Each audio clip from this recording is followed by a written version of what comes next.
Bismillahirrahmanirrahim. Assalamualaikum warahmatullahi wabarakatuh.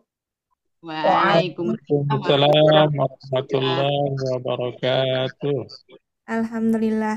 Alhamdulillahirabbil alamin wa bihi nasta'in wa ala umuri dunya waddin. Wassalatu wassalamun ala sayidina Muhammadin wa ala alihi washabihi ajmain amma ba'du. Pertama-tama, mari kita panjatkan puja dan puji syukur kepada kehadirat Allah Subhanahu wa taala, berkat rahmatnya serta hidayahnya lah kita dapat bertemu, berkumpul kembali pada pagi hari ini yang mudah-mudahan Bapak Ibu semua yang sudah hadir semuanya dalam keadaan sehat dan juga baik ya. Dan juga Amin. salawat serta salam semoga tetap tercurah rahmatnya kepada Nabi Muhammad Sallallahu Alaihi Wasallam beserta keluarganya, Allahumma sahabatnya salli yang mana beliau Nabi yang ala membawa syafaat dan sayyidina mudah-mudahan kita selaku umatnya mendapatkan syafaatnya pula di yaumul akhir. Amin amin ya robbal alamin. Baik, alhamdulillah Bapak Ibu semua selamat pagi. Amin ya rabbal Semangat pagi alamin. ya Bapak Ibu semua untuk hari ini. Insya Selamat pagi. Allah Alhamdulillah. semangat ya. Alhamdulillah sehat juga ya Bapak Ibu semua. Dan di sini sudah mencapai 34 partisipannya ya. Nah, bagi Bapak Ibu yang memiliki linknya, boleh di-sharekan kepada yang lainnya untuk bisa bergabung ya. Karena program kelas Tasin Akbar ini setiap harinya programnya gratis. Seperti itu ya. Baik Bapak Ibu semua, Hati-hati. sebelum kita mulai, apakah ada yang tahu materi pembelajaran pada pagi hari ini? Bukan sayuran, simbol Wah, dalam bukan Al-Quran. sayuran, Masya Allah. Kalau bukan sayuran jadinya apa dong ya, Bu ya? Simbol Oke, dalam Al-Quran. kira-kira materinya menarik sekali ya. Kira-kira seperti apa pembahasan bukan sayuran ini, Bapak Ibu semua? Insya Allah kita akan dibersamai oleh Ustadz Ari Abdullah ya, Bapak Ibu semua. Masih bersama Ustadz Ari Abdullah pada pagi hari ini. Kita sapa terlebih dahulu ya, Bapak Ibu semua. Assalamualaikum Ustadz. Waalaikumsalam warahmatullahi wabarakatuh. Tasyifa. Alhamdulillah sehat juga Ustadz ya kabarnya. Alhamdulillah, sehat Baik. insyaallah. Sepertinya juga sudah siap ya untuk memaparkan materi pada pagi hari ini, Pak Ustadz. Siap, Siap, insyaallah Bapak insya Ibu. Allah. Baik. Nah, Bapak Ibu semua ya, Bapak Ibu juga sudah siap, dapat dipersiapkan juga untuk segala sesuatunya, baik itu catatannya, musafnya juga ya, karena ada hubungannya nih. Eh, tema bukan sayuran ini simbol dalam Al-Qur'annya nih, bisa dipersiapkan dari sekarang ya untuk Al-Qur'annya. Baik, kalau begitu Bapak Ibu semua agar kajian pada pagi hari ini diberikan kelancaran, mari kita membacakan basmalah bersama-sama. Bismillahirrahmanirrahim.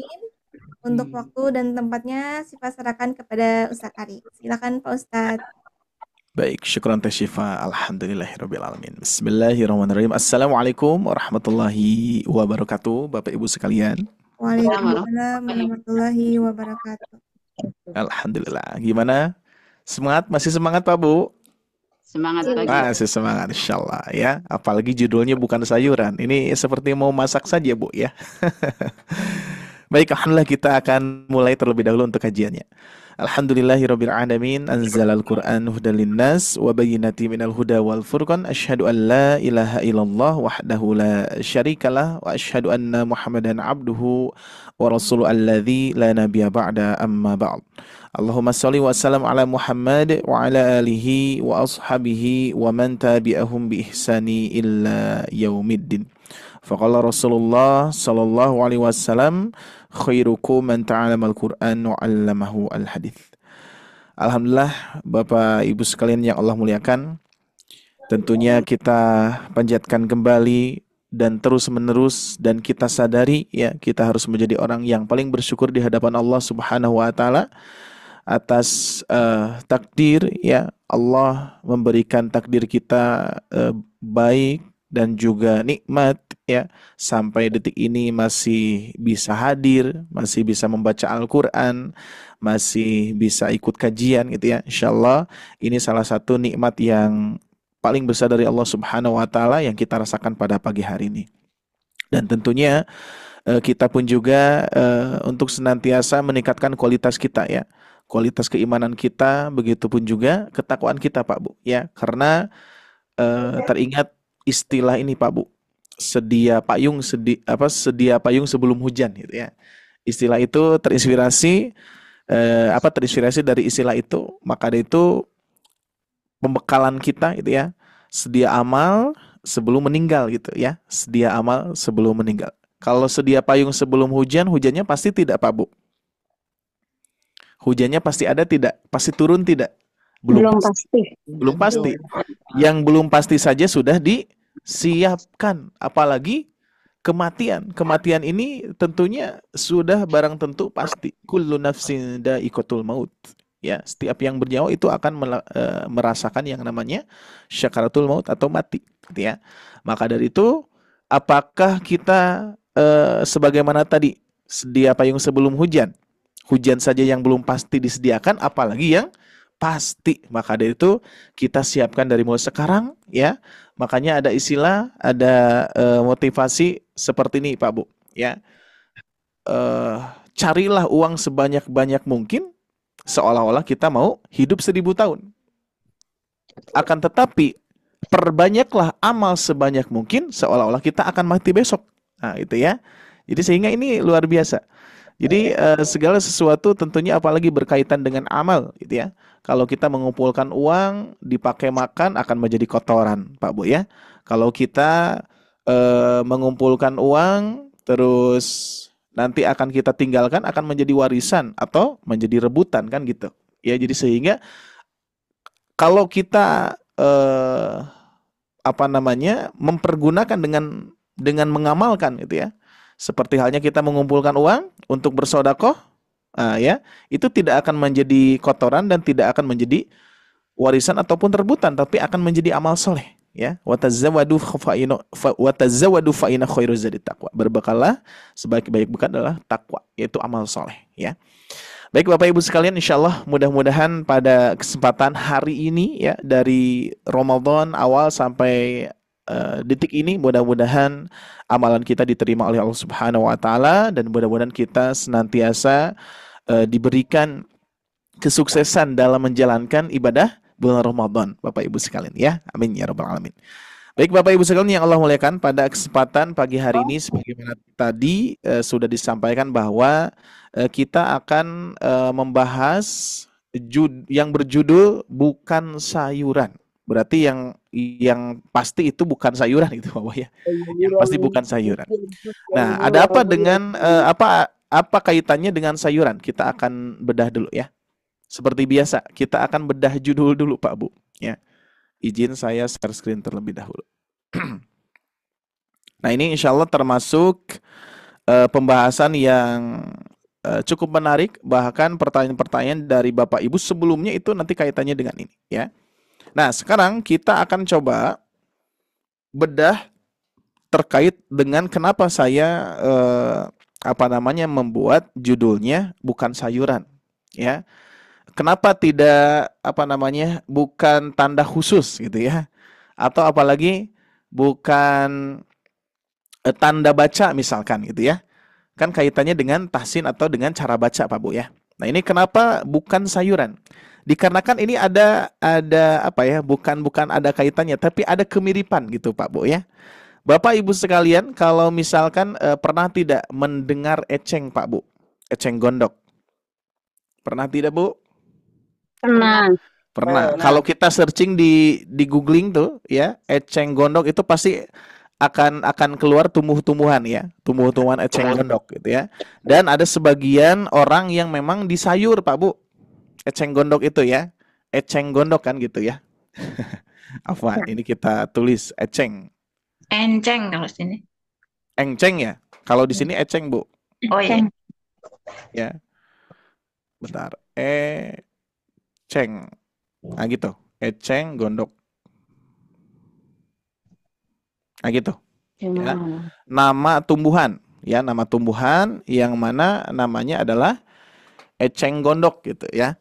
Nah, sedangkan ini pembahasan terkait dengan simbol-simbol itu ada yang namanya eceng Pak Bu tanpa gondok gitu ya. Namanya eceng tapi tanpa gondok ya. Makanya saya buatkan judulnya adalah bukan sayuran. Ada kaitan kemiripan saja gitu ya. Jadi sehingga ini judul yang paling ekstrim ya. Pelajaran tahsin tapi judulnya bukan sayuran. Jadi yang ditangkap oleh Bapak Ibu sekalian pasti semacam masakan gitu lah ya. Masakan, sayuran, tumis gitu ya. Apalagi di Sunda tuh ada tumis apa gitu ya, seperti itu. Baik Bapak Ibu sekalian, mungkin di antara Bapak Ibu sekalian pernah ada yang melihat tanda hati terbalik. Pernah Pak Bu? Ya, pernah. Di mana kira-kira melihat hati terbalik di sini? Di Di Al-Quran. Al-Quran. Salah satu di antaranya ada yang hafal tidak posisinya di surat apa? Di surah apa? Surat apa? Nah, kita lihat. Bapak Ibu sekalian boleh sambil buka mushaf ya. Di Quran surah Al-Fatihah kita lihat. Di Quran surah Al-Fatihah. Nah, kita lihat ya. Nah, itu ada ya. Nah, di sini sebetulnya bentuknya beda-beda ya, Pak Bu ya. Sebetulnya bentuknya beda-beda. Ada kan angka 5 ya, angka 5 Arab itu kalau kita lihat ada yang bentuknya seperti ini. Afwan. Nah, gitu ya. Ada bentuknya yang seperti ini. Itu ya, angka 5 ya. 5 Arab. Nah, sedangkan di dalam mushaf Al-Quran, itu salah satu di antaranya mushaf Al-Quran Indonesia. Ya, mushaf Al-Quran Indonesia. Nah, di sini ada seperti angka 5 Arab gitu ya. Seperti. Nah, cuman memang sebetulnya beda Pak Bu sama angka 5 Arab gitu ya. Tapi mirip-mirip deh, seperti itu. Kurang lebih ada tandanya. Di mana? Di kalimat alaihim siratal ladzina an'amta alaihim. Di situ ada waqaf lam alif. Terus di bawah waqaf lam alif itu ada simbol angka 5 atau hati terbalik. Nah, inilah namanya simbol eceng, Bu, Pak. Ada yang baru tahu di sini? Ini adalah namanya simbol eceng, Pak Bu. Nah, maka itu kita akan buka di sini. Ustaz, baru tahu. Baru tahu. Gimana, Bu? Baru Baru tahu. tahu. Baru Ustaz, tahu ya? baru dengar. Pasti Iya. ini, ya. Nih, lihat ya. Simbol eceng namanya. Makanya kenapa saya berikan judul bukan sayuran, ya itu mirip-mirip nama sayuran gitu, ya eceng gondok gitu ya. Nah, cuman yang dimaksud bukan eceng gondok itu ya. Eceng tapi tanpa gondok. Nah, simbol eceng ini seperti ini Pak Bu. Tuh, lihat ya. Seperti angka 5 Arab atau hati terbalik ya. Nah, dalam mushaf Al-Quran standar Indonesia. Nah, kita lihat dulu. Kita lihat dulu mushaf Al-Quran Madinahnya ya. Nah, biar nanti Bapak Ibu sekalian biar mengetahui ya, dan juga kita bedah ya mushaf Indonesia dan mushaf Madinah perbedaannya dari segi perbedaannya. Nah, sebentar. Nah, afwan Madinah. Nah, ini nih. Nah, di mushaf Al-Quran Madinah kita lihat Al-Fatihah ya. Nah, kalau di mushaf Al-Quran Madinah Bapak Ibu sekalian ada tidak tanda ecengnya? Siratal ladzina an'amta alaihim. Ada tidak Pak Bu? ada. Tidak ada. Maka ini harus dikelirkan terlebih dahulu. Simbol eceng itu hanya terdapat di mushaf Al-Quran Indonesia saja ini Pak Bu. Tuh, ya. Hanya terdapat di mushaf Al-Quran Indonesia saja. Dan hanya di mushaf Al-Quran Indonesia yang dibahas terkait dengan periwayatan baca atau penempatan ayat Pak Bu. Ya, oke, siap. Kita akan bedah di sini Pak Bu. Mana perusahaan? Nah, ini. Kita lihat ya, kita sambil baca saja. Dikarenakan untuk pembahasan pada kesempatan pagi hari ini, kita lebihnya kepada wawasan Pak Bu, ya. Dan ini tentunya kalau waktu dulu pernah saya belajar terkait dengan simbol-simbol di dalam Al-Quran, itu terasa apa ya? Meskipun kita tidak membaca, Bapak Ibu ya, meskipun kita tidak membaca, tapi kita merasa, Masya Allah segininya ini, ya, ilmu-ilmu Al-Quran gitu ya. Dari mulai simbol-simbol, terus dari mulai tanda dobet ya, syakalnya beda nih, mushaf Indonesia, mushaf Madinah. Kita harus ini Pak Bu, ya kita tadaburi gitu ya. Seluas ini Pak Bu ilmu Al-Qur'an ya, sampai tanda-tandanya ada makna-makna tersendiri, sampai ada fungsi-fungsi tersendiri gitu ya. Nah, kita sebagaimana warga negara Indonesia, kita gampang Pak Bu. Gampang hanya untuk membaca saja dan hanya untuk memahami saja gitu ya. Jadi kebayang tidak Pak Bu? Para ulama itu memikirkannya gimana caranya untuk memberikan tanda ya. Terus simbol-simbol. Biar apa? Biar umat ngerti apa yang dimaksud dari simbol tersebut. Kebayang tidak perjuangannya Pak Bu? Ya. Apakah kita berjuang seperti mereka? Kita hanya berjuang cara baca saja, ya cara baca saja susah gitu, masya Allah ya. Makanya di sini saya pernah waktu belajar simbol itu, ini wah kita mentadaburi banget gitu ya. Tidak hanya mentadaburi dari segi makna, dari segi tajwid, tapi simbol-simbolnya pun juga mempunyai makna Pak Bu. Ya, makanya ini untuk pembahasan ini saya angkat dikarenakan pasti tidak semua orang yang tahu gitu. Coba biar menarik Pak Bu. Coba di kolom chat Bapak Ibu sekalian, ada yang baru tahu tidak simbol eceng? Yang baru tahu chat di kolom komentar baru tahu sekarang. Nah, coba ada berapa orang ya yang baru mengenal simbol eceng? Silakan Pak Bu. Nah, ini biar ini ya kita mentadaburi ya terkait dengan simbol nih. Ya, tuh baru tahu banyak sekali berarti ya yang baru tahu. Nah, ini menarik insyaallah Pak Bu ya. Oke, cukup ya. Syukran alhamdulillah ya. Yang pertama kita lihat Pak Bu ya. Tanda eceng itu apa? Fungsinya apa gitu kan ya? Jadi di Mushaf Al-Qur'an Indonesia itu kenapa diberikan simbol yang namanya eceng gitu ya? Itu pasti ada fungsi tertentu Pak Bu. Bukan hanya sekedar diberikan tanda itu. Kan banyak ya, tidak hanya di dalam Mushaf Al-Qur'an, tidak hanya di dalam Quran surah Al-Fatihah saja. Ada di berbagai tempat Pak Bu, banyak ya. Apalagi ini permasalahannya atau biasanya dari permasalahannya itu adalah kaitannya dengan wakaf lam alif ya. Tuh ada wakaf lam alif. Ada yang menyebutkan di situ nggak boleh berhenti. Ada yang menyebutkan itu ada tanda itu, jadi boleh berhenti gitu ya. Bahkan barangkali Bapak Ibu sekalian pernah menegur asatid mungkin ya. Ustaz kok berhentinya di situ gitu ya. Padahal kan ada wakaf lam alif gitu ya. Padahal kita mengetahui bahwa ketika berwakaf di situ tidak ada kekeliruan gitu ya. Nah, maka dari itu Bapak Ibu sekalian kita lihat di sini ya. Tanda eceng, kita perhatikan. Saya akan baca perlahan-lahan ya biar paham Bapak Ibu sekalian ya. Tanda eceng yang terdapat pada ayat-ayat tertentu. Berarti tidak di semua surat, tidak di semua ayat Pak Bu ya, tapi ayat-ayat tertentu. Apakah banyak atau tidak? Tidak Pak Bu, sedikit sekali ya. Sedikit sekali. Perbandingannya bisa jadi berapa gitulah, 1 berbanding berapa gitu ya. Pokoknya sedikit sekali ya, seperti halnya ayat-ayat sajdah kan. 30 juz itu hanya ada 15 tempat ayat sajdah. Nah, kan 30 juz tuh. 30 juz berapa tuh ya? Berapa ayat? Pak Bu, ada yang tahu berapa ayat di dalam Al-Qur'an? Gampang. 15. Nah, ini agak beda-beda nih ya. Lebih mudah gini, ini yang masyhur Pak Bu ya. Sudah standar, waalaikumsalam. Yang sudah standar di Mushaf Al-Qur'an Indonesia dan yang sudah disepakati oleh para ulama. Bapak Ibu sekalian mudah, tulis saja 23. 66 Pak Ustaz. Nah, ini yang saya berbeda-beda ya. Apa tadi ada 6.666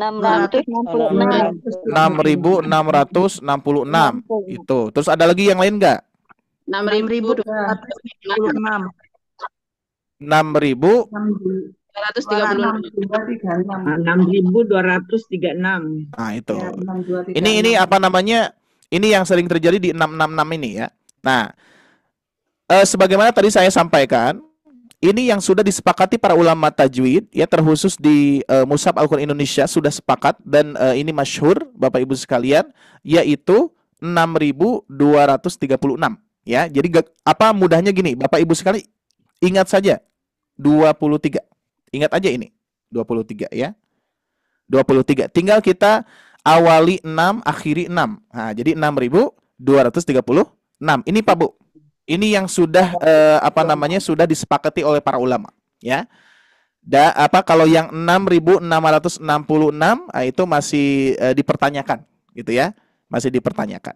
Jadi yang ini yang sudah tersebar di berbagai wilayah dunia, bahkan di penjuru dunia, ya. Sudah sepakat bahwa 6.236 ya ayat. Oke. Baik, kita lanjutkan dulu ya. Oh iya. Nah, sekarang Bapak Ibu sekalian kita lihat. Oke, boleh di-mute terlebih dahulu ya, biar Bapak Ibu sekalian paham. Ya. Nah, tanda eceng yang terdapat pada ayat-ayat tertentu, berarti sedikit. Saya bilang sedikit, tidak banyak ya. Dalam mushaf Al-Quran standar Indonesia. Nah ya, standar Indonesia. Tidak membicarakan Madinah ya. Tidak membicarakan mushaf Al-Quran Madinah. Tapi di sini standar Indonesia Pak Bu. Ya, sebagaimana yang sudah tersebar di Indonesia.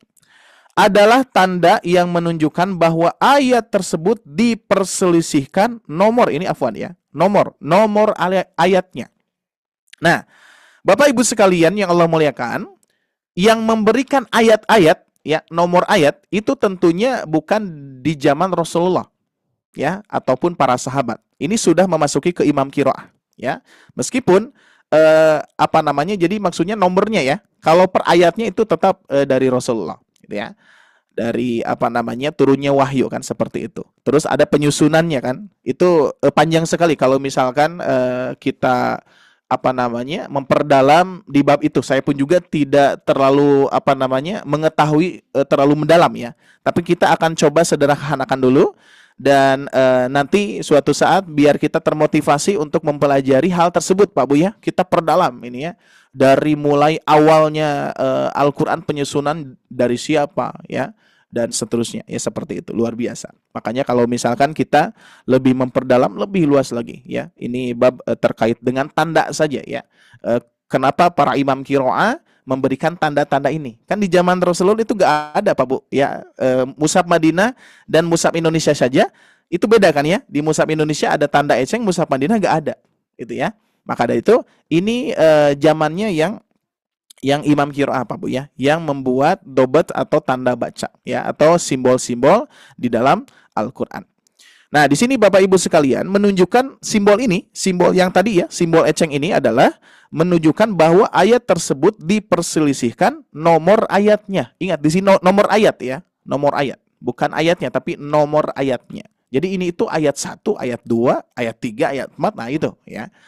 Menurut sebagian ulama qiraat, nah ini ulama qiraat ini ulama yang luar biasa ya, yang mana sampai bacaan ke kita itu ini terkait dengan ulama qiraat Pak Bu. Salah satu di antaranya yang kita baca adalah riwayat siapa Pak Bu? Yang kita baca di mushaf Al-Qur'an Indonesia. Riwayat Hafiz an Asyim. Ya, gurunya Asyim gitu ya. Meskipun sebagaimana guru itu pasti mempunyai murid yang sangat banyak. Ya, nah cuman biasanya kan ada murid-murid yang dikhususkan Pak Bu ya. Misalkan ketika saya mempunyai murid atau ibu bapak mempunyai murid, itu kan banyak misalkan ratusan murid, ada satu murid yang Bapak Ibu sekalian mempercayakan bahwa ilmu kita bisa disampaikan olehnya gitu ya. Makanya termasuk Imam Hafiz ya. Nah, di sini Bapak Ibu sekalian, menurut Imam Qiraat yang dianggap sebagai akhir ayat dan menurut sebagian dianggap bukan sebagai akhir ayat.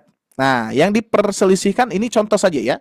Ini sebagian, tidak semua Pak Bu ya. Yang diperselisihkan salah satu diantaranya adalah di dalam Quran surah Al-Fatihah. Yang mana?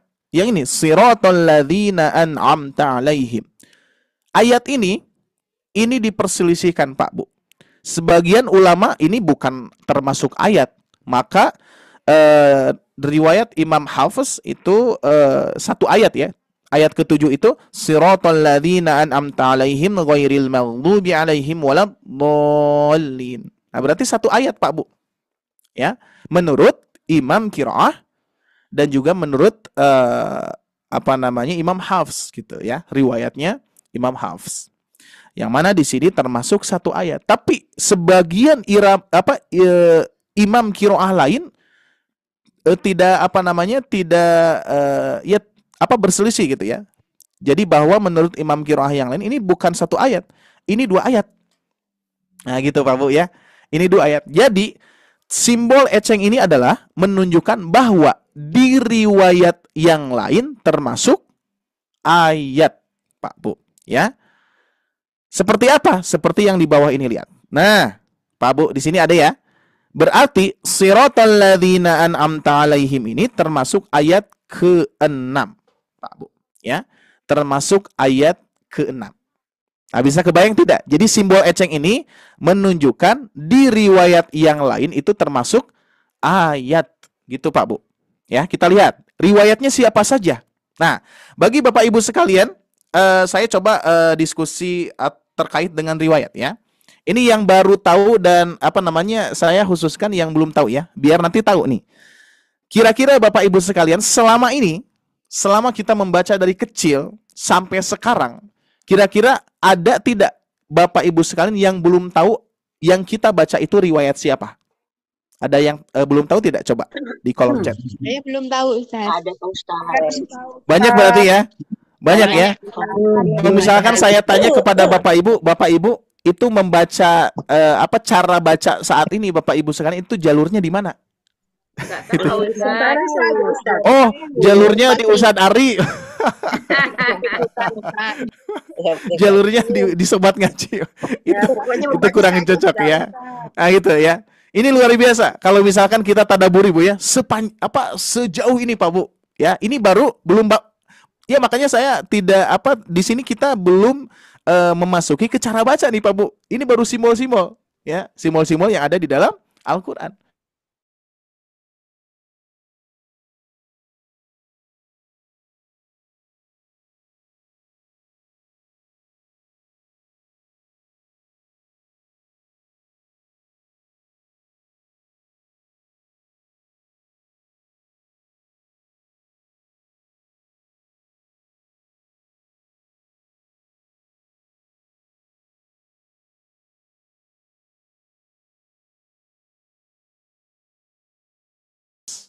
Ya.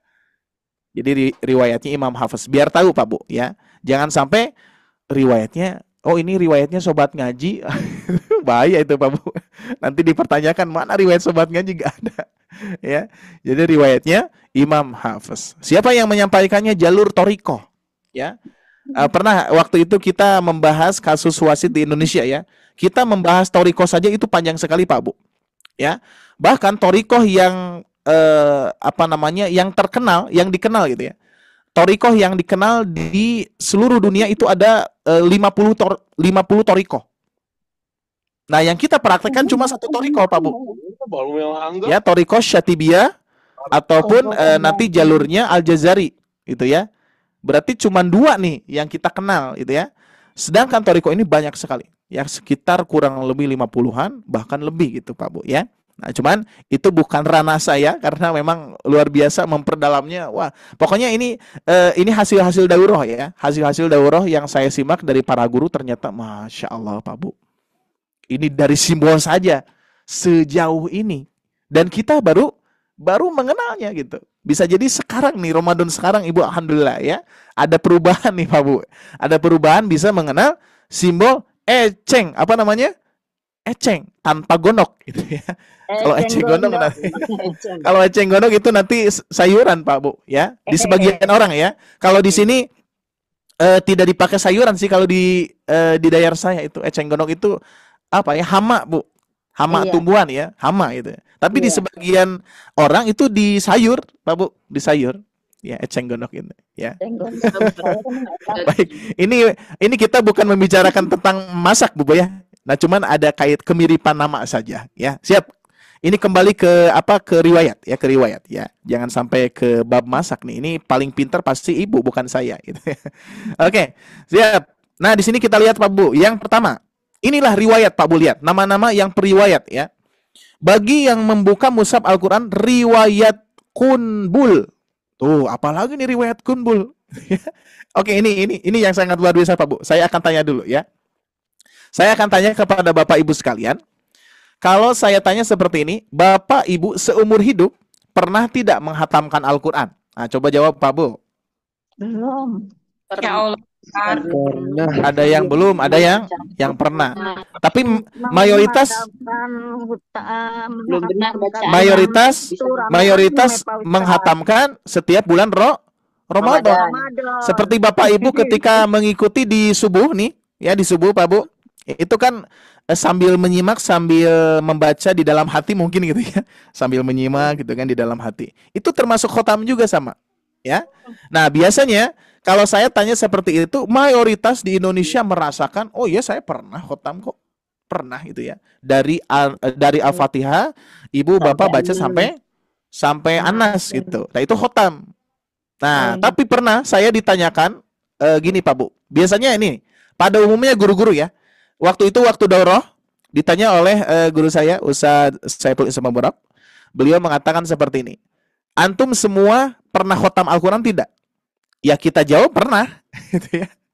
Kita jawab pernah Bu. Apa setiap Ramadan gitu ya. Setiap Ramadan sahad gitu ya. Nah ternyata beliau langsung mengatakan antum semua belum pernah mengkhatamkan Al-Quran. Karena yang antum baru khotamkan cuman satu riwayat saja. Kebayang tidak Pak Bu? Riwayat itu belasan Pak Bu. Cuman satu riwayat hafaz saja itu juga belum beres. Maksudnya belum beres tajwidnya, belum beres kekonsistenannya. Oh ya. Belum kita ya, yang seperti ini. Tanda-tanda simbol-simbol saja belum tahu ya. Itu baru satu riwayat Bu. Baru satu riwayat dan baru satu mushaf. Ternyata mushaf Al-Quran itu banyak riwayatnya. Cara bacanya berbeda-beda ya. Maka itu pernah Bapak Ibu sekalian mendengarkan misalkan seorang imam ataupun di Timur Tengah ataupun dimanapun ya, atau misalkan biasanya ulama tajwid biasanya ya, ketika menjadi imam, Allahu Akbar, Alhamdulillahi Rabbil Alamin, langsung ke Alhamdulillah. Nah itu nanti kita menyimpulkannya gimana Pak Bu? Menyimpulkannya apakah salah atau gimana? Kok nggak ada bismillahnya gitu. Nah, sebetulnya kita bisa menanyakan itu. Afwan, misalkan Ustadz itu barusan langsung alhamdulillah atau pakai basmalah gitu ya. Kalau misalkan bilang oh saya pakai basmalah tapi tidak dikeraskan misalkan. Nah, itu berarti masih masih pakai. Ini ada yang tidak pakai sama sekali Pak Bu. Allahu Akbar. Langsung ya udah doa iftitah, langsung alhamdulillahi rabbil alamin. Ternyata yang termasuk satu ayat di dalam Al-Quran, Quran Surah Al-Fatihah itu termasuk riwayatnya Waros. Jadi Waros itu basmalahnya tidak termasuk ayat Pak Bu. Jadi ayat satunya adalah Alhamdulillah. Maka terjadilah ayat 7-nya di sini. Siratal ladzina an'amta 'alaihim itu ayat ke-6. Jadi ada pergeseran di situ Pak Bu. Saya lupa ini belum menempelkan mushaf Al-Quran riwayat Warosnya ya. Nanti insya Allah mohon izin, mudah-mudahan ada Bapak Ibu sekalian ya. Kita akan coba ditunggu sekitar 1 menit Pak Bu. Saya akan coba lihat ya apakah ada tidak kalau kita googling di di internet ya, Al-Fatihah riwayat Waros.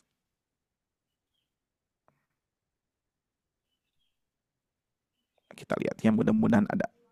Ini ada Pak Bu. Saya akan tempelkan dulu ya. Ini saya lupa nih. Kita simpan dulu. Atau di sini ya. Afwan, Pak Bu. Kita langsung survei ya.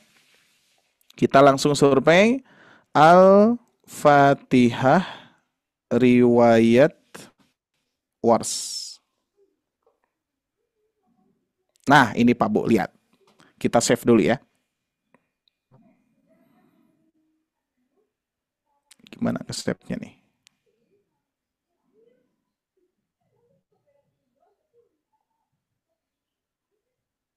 Siap. Kita masuk ke sini, kita tambah. Ini barusan belum sempat, baru ingat juga tadi. Nah, lihat Pak Bu. Riwayat Waras an Nafi'. Kira-kira ada perbedaan tidak? Lihat dari segi perbedaan dulu Pak Bu. Ada perbedaannya? Ayat satunya yang mana Pak Bu? Alhamdulillah. Oh kan? Ayat satunya adalah Alhamdulillahi Rabbil Alamin. Ar-Rahmanir Rahim. Maknya dibaca panjang tidak? Pendek. Tidak. Maliki yaumiddin. Iyyaka na'budu wa iyyaka nasta'in. Nah, gitu ya. Nah, terus nanti Bapak Ibu sekalian di sini ada tanda-tanda khusus. Tuh, ya, ada tanda-tanda khusus di sini. Ya. Makanya kalau tidak salah pernah apa namanya? Beliau mengatakan ya guru-guru kami itu apa namanya Udah, Pak Bang. di Madinah Udah, gitu ya. Udah kan ya, Di Mama Madinah. dulu. Oke, suaranya masih bocor Bapak Ibu sekalian boleh di-mute dulu ya. Di Madinah itu pernah guru-guru menyampaikan bahwa di sana tidak ada mushaf Al-Qur'an selain riwayat Hafiz. Gitu ya. Dikarenakan apa? Ada kekhawatiran salah baca, Pak Bu. Ya, ada kekhawatiran salah baca. Jadi sehingga di sini mushaf Al-Qur'an yang selain riwayat Hafiz itu biasanya diperlihatkan hanya para ulama kepada para ulama saja. Tidak kepada orang-orang biasa seperti kita, Pak Bu. Ya, dikarenakan kekhawatiran salah baca gitu, ya. Tuh, lihat. Siratal ladzina an'amta 'alaihim berarti ayat berapa, Pak Bu ini? Ayat ke-6. Ah, siapa yang baru tahu ini, Pak Bu? Saya. Banyak ya. Banyak ya. Ini pernah dulu nih. Ini dulu pernah, Pak Bu. Dulu pernah ada kalau tidak salah tahun 2013 waktu itu ya. Ada yang men-sharekan, hati-hati ini Al-Qur'an sesat. Itu ada tuh yang tidak tahu apa-apa gitu ya. Hati-hati ini Al-Qur'an sesat. Lihat perbedaannya dibandingkan dengan mushaf Al-Qur'an Indonesia, Pak Bu. Dilingkari oleh mereka, Pak Bu. Dilingkari, inilah yang dibedakan gitu ya, dilingkari. Terus ini kok ayat 6 gitu ya. Nah itu ada itu ya, apa dulu cuman sudah dihapus dikarenakan mereka baru tahu, baru ngeh, oh ternyata itu riwayatnya beda. Langsung dihapus ya, sampai sekarang nggak ada lagi. Nah maka dari itu perbedaan ini Bapak Ibu sekalian ini terkait dengan riwayat. Makanya di sini surah Al-Fatihah riwayat Waras An-Nafi'. Nah, Masya Allah ya. Sampai sejauh ini Pak Bu, Masya Allah ya. Berarti kita baru menghotamkan riwayat Hafiz saja. Itu pun belum kita perbaiki secara sepenuhnya, Pak Bu. Ya. Makanya kalau dibilang sudah khotam belum, Pak Bu? Wah, jauh ya. Baru satu riwayat yang kita khotamkan. Ini riwayat yang lain pun juga harus dikhotamkan. Baik, lanjutkan dulu ya. Nah, lihat Pak Bu. Nama-nama riwayat ya. Bagi yang membuka mushaf Al-Qur'an riwayat Kunbul, riwayat Al-Bazi, riwayat Syu'bah. Nah, ini riwayat yang kita termasuk yang kita praktekkan. Riwayat Hafiz, riwayat Khalaf, riwayat Khalad, riwayat Abu Haris, riwayat Ad-Duri dari Al-Kisai, gurunya berarti Al-Kisai. Ayat di atas terhitung satu ayat. Nah, berarti para ulama qiraah yang sepakat ini, nama-nama ini saja Pak Bu, yang sepakat bahwa ayat ke-7 itu termasuk satu ayat. Nah, sedangkan yang ketiga kita lihat. Sedangkan bagi yang membuka mushaf Al-Qur'an tuh, berarti mushaf Al-Qur'an Pak Bu. Ya. Jadi bukan mushafnya yang kita pegang, tapi ada mushaf Al-Qur'an yang lain. Nah, cuman kita belum berkenan diperlihatkan mushaf Al-Qur'annya dikarenakan kita ilmunya mungkin masih di bawah gitu ya. Makanya para imam di Timur Tengah itu pernah diperlihatkan mushaf-mushaf yang seperti itu, bahkan pernah membaca mushaf Al-Qur'an selain riwayat Hafiz itu bagi orang-orang tertentu Pak Bu. Ya, orang-orang yang seperti kita selalu diberikannya pasti riwayat Hafiz. Ya, dikarenakan memang sudah familiar gitu ya. Nah, sedangkan bagi yang membuka mushaf Al-Qur'an riwayat, lihat, Qalun. Itu waras ya, yang tadi. Terus Ad-Duri. Nah, berarti di sini ada kesepakatan dari antara Imam Ad-Duri di sini. Di sini pun juga Imam Ad-Duri mengikuti dua-duanya, ya. Yang termasuk satu ayat beliau sepakat. Yang termasuk dua ayat beliau pun juga sepakat. Dari Abu Amr. Nah, jadi Ad-Duri ini Bapak Ibu sekalian, ya. Riwayat Ad-Duri ini itu belajar ke Al-Kisai, belajar juga ke Abu Amr. Gitu ya. Jadi dua guru sekaligus. Contoh misalkan, ibu bapak belajar kepada saya, ibu belajar kepada Ustadz Rojak, Ibu belajar kepada Ustadz Asep misalkan. Tahu berarti 3 guru, nanti ada 3 perbedaan gitu ya. Tapi yang tadi yang pernah saya sampaikan Bapak Ibu sekalian, ketika belajar kepada guru terkhusus cara baca, itu adabnya kita ikuti aja apa yang guru kita baca. Ya, karena ini terjadi kepada para sahabat ya waktu dulu ya. Kalau tidak salah kasusnya itu Umar. Umar waktu itu pernah mendengar salah satu bacaan dari sahabat yang lain, itu bacaannya beda. Ya kalau misalkan saya sederhanakan dengan bahasa kita ya. Kok bacaan antum kok beda dengan saya? Itu bacaan dari mana tuh? Itu ya. Ketika itu langsung ditarik maksudnya dibawa ke hadapan Rasulullah. Ketika itu ya bahasanya gini, yang satu membacakan A misalkan ya, yang satu membacakan B. Dan kata Rasulullah dua-duanya benar. Gitu ya, dua-duanya benar. Maka dari itu nanti setiap guru itu beda-beda akan jadi ilmu Pak Bu, ya. Makanya lihat tuh di sini ya. Riwayat Ad-Durri ini belajar kepada Imam Al-Kisai dan belajar kepada juga Abu Amr. Jadi dua-duanya disepakati ya. Mau satu ayat ikut dikarenakan beliau belajar ke Al-Kisai. Mau disebut 2 ayat belajar kepada Abu Amr berarti ya. Mau itu disebutkan 1 ayat berarti beliau pun juga pernah belajar ke Al-Kisai gitu ya. Nah, terus di sini ada riwayat As-Susi, riwayat Hisham, riwayat Ibnu Dakwan, ayat di atas terhitung 2 ayat. Masya Allah. Ya sampai segininya Pak Bu. Ini perselisihan di kalangan para imam qiraah. Imam qiraahnya itu berapa ratus tahun yang lalu ya. Pokoknya jauh sekali lah dengan zaman kita ya. Nah, maka dari itu yang ini nih, yang bawah ya. Termasuk tadi riwayat Ad-Durri ya, yang mensepakati bahwa 1 ayat sepakat karena gurunya Al-Kisai.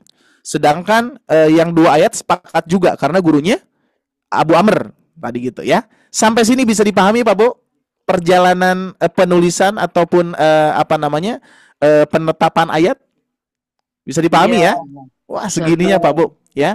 Jadi pada intinya apa? Ketika Bapak Ibu sekalian melihat tanda eceng, berarti ini termasuk ayat di riwayat yang lain. Riwayat yang Bapak Ibu baca siapa? Hafiz. Ingat-ingat ya. Bukan Hames, hati-hati Bu ya. Hafiz ya, bukan Hames. Kalau Hames itu sifat huruf ya. Hafiz, Imam Hafiz ya. Ingat-ingat tuh ya. Jadi biar tahu nanti Bapak Ibu sekalian ketika dersan ataupun khotaman, oh ternyata ini simbol eceng nih namanya gitu ya, tanpa gondok gitu ya. Simbol eceng. Siap, kita lanjutkan dulu Pak Bu. Nah, ini yang tadi ya. Salah satu di antaranya yang kita cari ternyata ada, alhamdulillah. Terus berikutnya, yang keempat. Kasusnya adalah di dalam Quran surah Al-Baqarah ayat 10 Pak Bu, lihat. Ya, Quran surah Al-Baqarah ayat ke-10. Di sini ada simbol Pak Bu? Sekarang sudah tahu nih, Masya Allah ya. Alhamdulillah sudah tahu nih. Oh, itu simbol eceng ya. Simbol eceng. Di sini kita lihat. Keempat, Pak Bu. Bagi yang membuka mushaf Al-Quran riwayat Qalun, riwayat Waras, riwayat Kunbul, Al-Bazi, Ad-Durri dari Abu Amr, As-Susi, Su'bah, Hafiz. Nah, termasuk nih Hafiz ya. Khalad, Abu Haris, Ad-Durri dari Al-Kisai, ayat di atas terhitung 1 ayat. Masya Allah ya. Ternyata ini pun juga lihat Pak Bu ya. Berarti Imam Kunbul juga pernah belajar juga di Abu Amr. Itulah manfaatnya guru banyak itu seperti itu Pak Bu. Jadi luas ya. Nanti ada kesepakatan tertentu ya. Misalkan riwayat Kunbul itu sepakat kalau di Al-Baqarah ini termasuk 1 ayat misalkan. Atau yang lain malahan tidak sepakat dikarenakan gurunya berbeda ketika ditalakikan ayat tersebut. Nah, itu ya. Jadi seluas itu Pak Bu, Masya Allah ya. Nah, terhitung 1 ayat. Maka di sini fi qulubihim maradun fazadahumullahu marada wa lahum adzabun alim. Di sini kalau di riwayat yang lain termasuk ayat ya. Kalau yang ini salah satu di antaranya yang kita baca riwayat Hafs itu satu ayat saja. Walahum adzabun alimun bima kanu yakdzibun. Sedangkan kita lihat Pak Bu, yang kelima. Bagi yang membuka mushaf Al-Qur'an riwayat Hisham Ibnu Dakwan, ini cuma 2 orang berarti Pak Bu yang mensepakati. Berarti sedikit ya daripada yang satu ayat. Berarti yang menyepakati 2 ayat itu hanya riwayat Hisham dan Ibnu Dakwan ya. Yang mana di sini termasuk ayat, yaitu ayat 9. Fi qulubihim maradun fazadahumullahu marada walahum adzabun alim bima kanu yakdzib. Di sini beda nih, yukadzibun bukan yakdzibun, Pak Bu. Ini riwayat ya, bukan salah harokat tapi riwayat, Pak Bu. Ya, lihat. Perhatikan yang ini yakdzibuna, kalau yang ini yukadzibuna. Ini riwayat ya. Makanya kalau misalkan Bapak Ibu sekalian ada yang mendengar termasuk imam sekelas ulama lah ya. Misalkan guru kita seperti Syekh Hanafa, terus ada Ustaz Saiful Islam Mubarak ya, terus banyak lah ya. Di Indonesia pun juga banyak. Ketika membaca Al-Baqarah misalkan walahum adzabun alim bima kanu yukadzibun. Nah, jangan aneh, itu riwayatnya berarti berbeda, gitu ya. Nah, kalau misalkan untuk memperdalam i'rabnya di sini bukan ranah saya ya. Dikarenakan saya lebih fokus kepada inilah Pak Bu, simbol eceng di dalam mushaf Al-Qur'an Indonesia ya. Nanti barangkali Bapak Ibu sekalian ingin memperdalam dengan ahli bahasa Arab boleh. Dibedah ya, dibedah silakan boleh ya. Kalimatnya yukadzibun dan yakdzibuna seperti itu ya. Masya Allah, tuh Pak Bu ya. Sejauh ini ya pembahasan terkait dengan simbol yang satu ini adalah simbol eceng. Nah, gimana Pak Bu ya, sebelum kita lanjutkan ke simbol yang lainnya, kira-kira ada yang mau ditanyakan tidak? Menarik tidak Pak Bu? Baru tahu? Menarik Ustaz. Masya Allah, baru tahu ya. Alhamdulillah. Masya Allah ya. Boleh silakan sebarkan kepada yang lainnya Pak Bu ya, biar semua juga semuanya tahu juga ya, teman-teman Ibu, saudara-saudara Ibu, apalagi ketika dersa nih. Nah, Ibu bilang baru belajar nih di Sobat Ngaji. Ini ternyata namanya simbol eceng. Kalau misalkan ingin perlu memerlukan ini screenshotan ini boleh nanti saya screenshotkan, nanti di-sharekan kepada ibu bapak sekalian ya. Dikarenakan biar nanti fokusnya ke modul yang kita bahas saja Pak Bu ya. Dikhawatirkan nanti apalagi simbol-simbol yang lain ini dikhawatirkan salah penyampaian. Jadi kalau di screenshot saya boleh ya. Seperti itu untuk penanggung jawab saja Pak Bu. Dikhawatirkan nanti modulnya diberikan kepada Bapak Ibu sekalian ketika Bapak Ibu menyampaikan kepada yang lainnya, misalkan tidak sesuai instruksi. Nah, gimana nih? Oh, berarti ini belajarnya di Sobat Ngaji belum beres nih gitu ya, seperti itu. Afwan ya. Sip, mantap Pak Bu. Siap kita lanjutkan simbol yang lainnya? Kan judulnya apa tadi? Bukan sayuran dan simbol-simbol kan ya? Dan simbol-simbol yang lainnya. Siap Pak Bu? Siap, kita lanjutkan simbol yang berikutnya. Nah, simbol yang berikutnya adalah sujud tilawah. Nah, ini umum sekali ya Bapak Ibu sekalian, senantiasa sudah mengetahuinya Bapak Ibu sekalian ya. Ada di dalam Al-Qur'an 15 ayat sajdah dan tandanya seperti ini, Pak Bu ya, seperti kubah atau sajdah. Seperti itu ya. Nah, kita lihat Pak Bu penjelasannya ya di sini. Sujud tilawah adalah sujud yang dilakukan ketika membaca ayat-ayat sajdah saja. Pak Bu, mohon maaf. Ini sampai jatuh nih ya. Hanya ayat sajdah saja Pak Bu.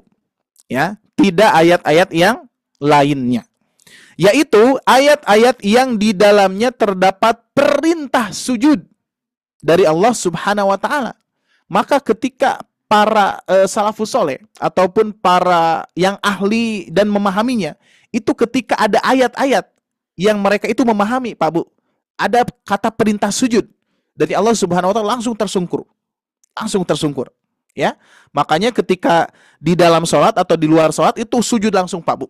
Nah, cuman memang ada beberapa kendala di kalangan kita, khususnya di Indonesia ya. Kalau di Timur Tengah tentunya kita yang harus mengikuti saja gitu ya para imam. Nah, kalau di kita itu harus dijelaskan terlebih dahulu. Misalkan masih banyak Pak Bu sampai sekarang ada imam-imam tidak menginformasikan dulu. Apalagi kaum ibu-ibu. Dikarenakan kan kaum ibu-ibu ketika sholat itu kan hijab, Bu ya, ditutup ya. Ditutup, Pak Bu. Ini terjadi di masjid saya di sini. Ditutup ketika itu ya, ada pembatas dan ibu nggak bisa melihat ini sujud atau ruku kan? Ketika imam itu langsung Allahu Akbar, ibu ruku. Padahal imam sedang sujud.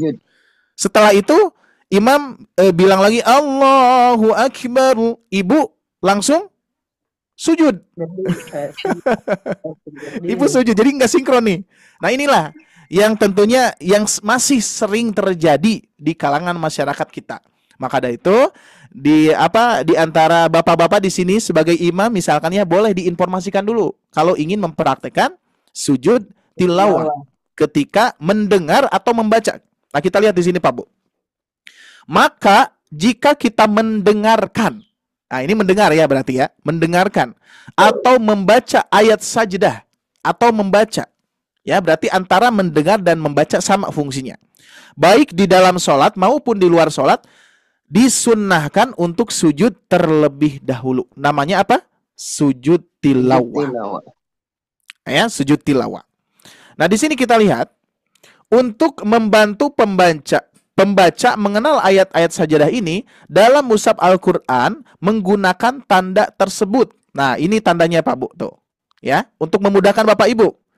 Dikarenakan kita termasuk orang awam lah ya. Saya pun juga sama termasuk orang awam yang mana harus ada tandanya, Pak Bu. Kalau tidak ada tandanya ya kita nggak akan tahu ini ayat sajadah atau bukan kan, seperti itu ya. Makanya alhamdulillah para ulama memudahkan kita nih memberikan tanda tersebut. Nah, ya. Maka dari itu di sini untuk membantu pembaca mengenal ayat-ayat sajadah dalam mushaf Al-Qur'an menggunakan tanda sajdah tersebut ya, dan pelaksanakan sujud tilawahnya pun dilakukan setelah pembaca menemukan tanda tersebut Pak Bu. Nah aja, jadi ketika membaca udah beres nih, bertepatan dengan ayat sajdah, langsung tersungkur kita sujud kepada Allah dan kita berdoa. Apa doanya? Nanti kita perlihatkan ya, Afwan. Kita bahas dulu ini. Nah, terus Bapak Ibu sekalian kita lihat di dalam mushaf Al-Qur'an terdapat 15 ayat sajdah. 15 ayat sajdah. Ya, kalau tidak salah di Quran surah Al-Hajj, kalau tidak salah yang dua itu, ya, di dalam surat itu ada 2 ayat sajdah. Nah, sisanya di surat-surat yang lainnya. Ada 15 ayat sajdah yang ditemukan pada ayat-ayat sebagai salah satunya, yakni tuh di sini ada, Pak Boy. Ini hanya contoh saja ya. Jadi untuk 15 ayat sajdah di 30 juz, Pak Bu. Ya, jadi sedikit, tidak di semua surat. Nah, maka dari itu Bapak Ibu sekalian, di sini memang ada juga banyak perselisihan juga terkait dengan pelaksanaannya, gitu ya. Ada yang bertanya, Ustadz, kalau begitu gimana kalau misalkan saya ketika di perjalanan mendengarkan murotal dan murotalnya itu ayat sajdah, apakah saya harus sujud di jalan? Katanya Pak Bu. Nah, dikarenakan ini sunnah ya. Sebetulnya boleh-boleh saja kalau misalkan betul-betul kita istilahnya pokoknya melaksanakan itu gitu ya, mau di jalan mau dimanapun gitu kan, kita melaksanakan sujud ya, sebetulnya tidak ada larangan, cuman ya kondisikan saja Pak Bu ya, kalau di jalan ya jangan dulu deh gitu ya, mending nanti ketika kita baca atau ketika kita dalam keadaan sholat di masjid gitu ya, mendengar ayat sajadah baru kita sujud, atau ketika misalkan kholaqoh Quran ya, atau Bapak Ibu biasanya ibu-ibu yang rajin-rajin nih kholaqoh Quran muter, dan bapak-bapak juga di masjid ya, setelah mau itu ba'da subuh atau ba'da isya biasanya ya ada kumpulan itu. Nah itu ketika itu sepakati. Nah terus yang kedua pelaksanaannya, yang pertama tadi ya, Bapak Ibu sekalian, terkhusus mau itu jadi imam ataupun tidak, mau itu di dalam sholat ataupun tidak, coba informasikan terlebih dahulu. Sepakati, ya, sepakati nih. Ada kholaqoh 5 orang atau 10 orang. Bapak Ibu, nanti ketika kita menemukan ayat sajdah, kita sepakati sujud, ya, biar tidak aneh, ya. Kalau kita tidak menginformasikan kepada pendengar atau pembaca, itu dikhawatirkan aneh Pak Bu. Ini sujud apa gitu kan? Bagi yang tidak tahu itu aneh. Apa namanya ketika sujud gitu ya?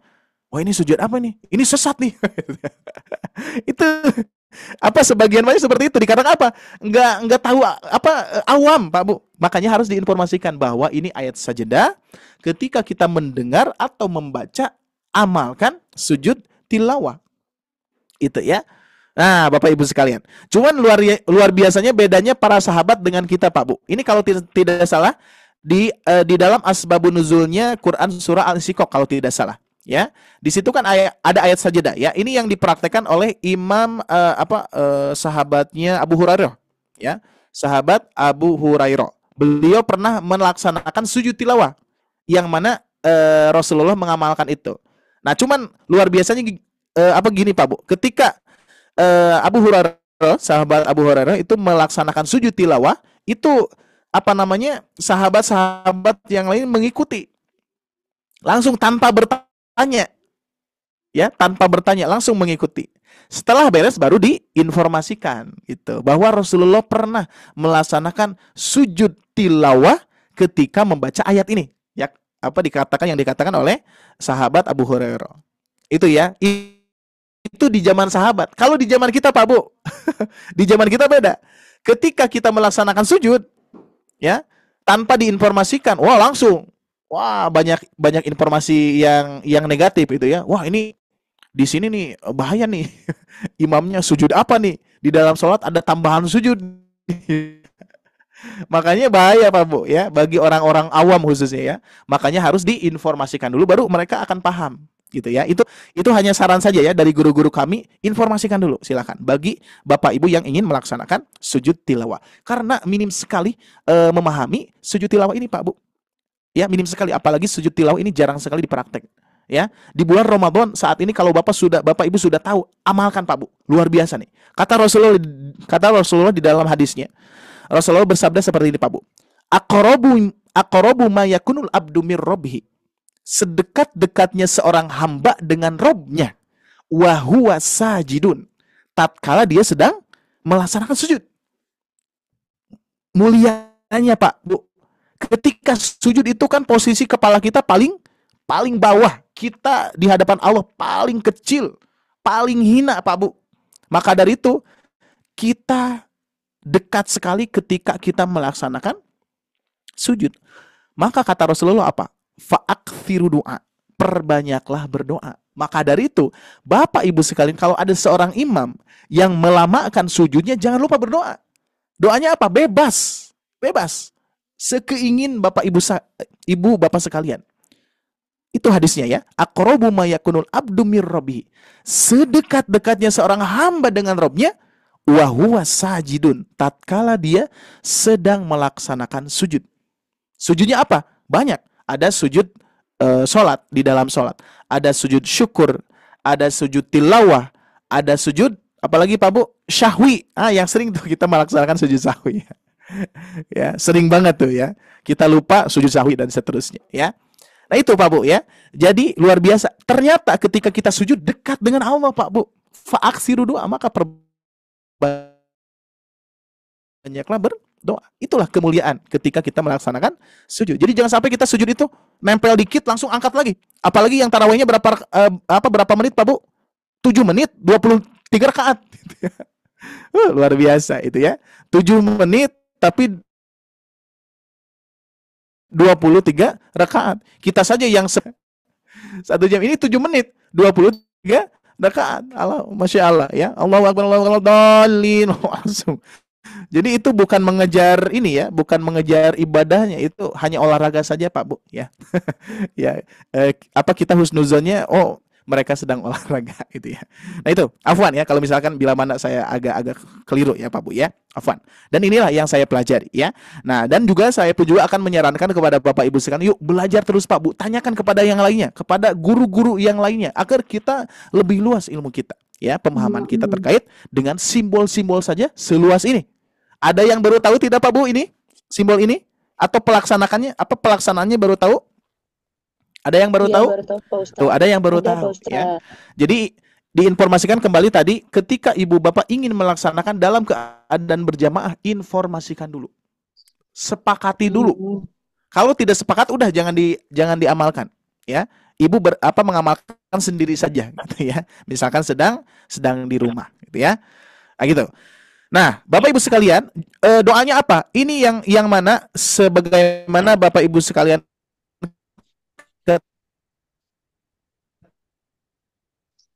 ketahui dan di dalam mushaf Al-Qur'an yang besar biasanya doa. Yang pertama ada Ahmad. Ini riwayatnya kuat Pak Bu ya. Dan ini yang sering dipraktekkan, yaitu sajada wajhiya lilladzi khalaqahu wasaqqa sam'ahu wa wasarahu biyahuli wa quwwatihi. Atau sajada wajhiya liman khalaqahu wasyaqqa sam'ahu wa basarahu biyahuli wa quwwatihi. Nah, ini doanya ya. Maka maknanya sama. Jiwa ragaku sujud kepada yang menciptakannya dan menundukkan pendengaran juga penglihatannya dengan kemampuan dan kekuatannya. Ini keagungan, Pak Bu ya. Jadi ketika Allah memerintahkan kita sujud, maka kita langsung tersungkur dan bihauli wa quwwati. Ini yang tidak ditambah, tidak dikurang, Pak Bu ya. Ini doanya. Seperti itu ya.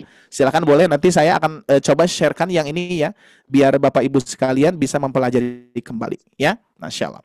Baik Bapak Ibu sekalian yang Allah muliakan, sambil saya sepertinya harus istirahat dulu ini. Terlalu banyak bersuara ya. Saya istirahat dulu, nanti di Tesipa barangkali ada informasi ya. Masih ada Pak Bu, masih banyak. Sekarang nanti insya Allah kita akan membahas terkait dengan simbol yang lainnya ya, yaitu sistem pembagian Al-Quran dalam mushaf Al-Quran standar Indonesia dan tanda-tandanya ya. Baik, seperti itu Bapak Ibu sekalian, sekilas info untuk materi yang nanti setelah informasi. Jadi tetap stay, jangan dulu kemana-mana, ini sangat menarik sekali ya. Barangkali itu Tesipa, Afwan, istirahat terlebih dahulu ya untuk materinya. Afwan. Baik Pak Ustadz, terima kasih banyak. Mohon izin untuk waktunya ya Pak Ustadz dan juga Bapak Ibu semua. Dan bagi Bapak Ibu yang ingin bertanya, bisa dipersiapkan untuk pertanyaannya ya, mengenai materi pada pembelajaran pada pagi hari ini, seperti itu. Mohon izin untuk waktunya untuk Sifa menyampaikan beberapa materi ya, karena mungkin yang hadir pada pagi hari ini ada yang baru pertama kali bergabung ya, seperti itu. Insya Allah ada sedikit informasi mengenai kelas Tasin Akbar bersama sahabat hajinya ya. Kita mau tampilkan materinya, sudah ada di layar ya Bapak Ibu semua. Baik, seperti yang kita ketahui untuk kelas Tasin Akbarnya Bapak Ibu ya, untuk biasanya kita di 2 kali dalam sepekan di setiap hari Ahad dan juga Rabu malamnya. Insya Allah untuk di edisi bulan suci Ramadan ini, tahun ini, kita maksimalkan setiap hari ya, mulai hari Senin sampai hari Ahad dengan waktu dari badak subuh, dari pagi jam 8, juga jam 1 untuk makomatnya, dan sore jam 4-nya ada taklimnya ya. Nanti mungkin Bapak Ibu semua bisa bergabung di grupnya biar enggak ketinggalan untuk program-program dari Sobat Ngajinya, seperti itu.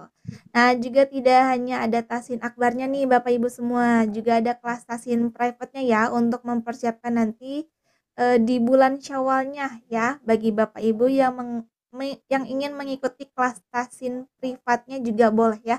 Kita ada beberapa pilihannya sehingga Bapak Ibu bisa memilih nih, kira-kira mau ikutan yang mana, seperti itu. Untuk yang pertama kita ada kelas Tasin tajwidnya ya Bapak Ibu, yang dimana mungkin di antara Bapak Ibu bacaan ayat Al-Qur'annya sudah bisa, tapi mungkin bacaan panjang pendeknya serta tajwidnya belum konsisten. Nah, bisa ikutan kelas Tasin tajwidnya. Insya Allah modulnya juga lebih menarik ya Bapak Ibu.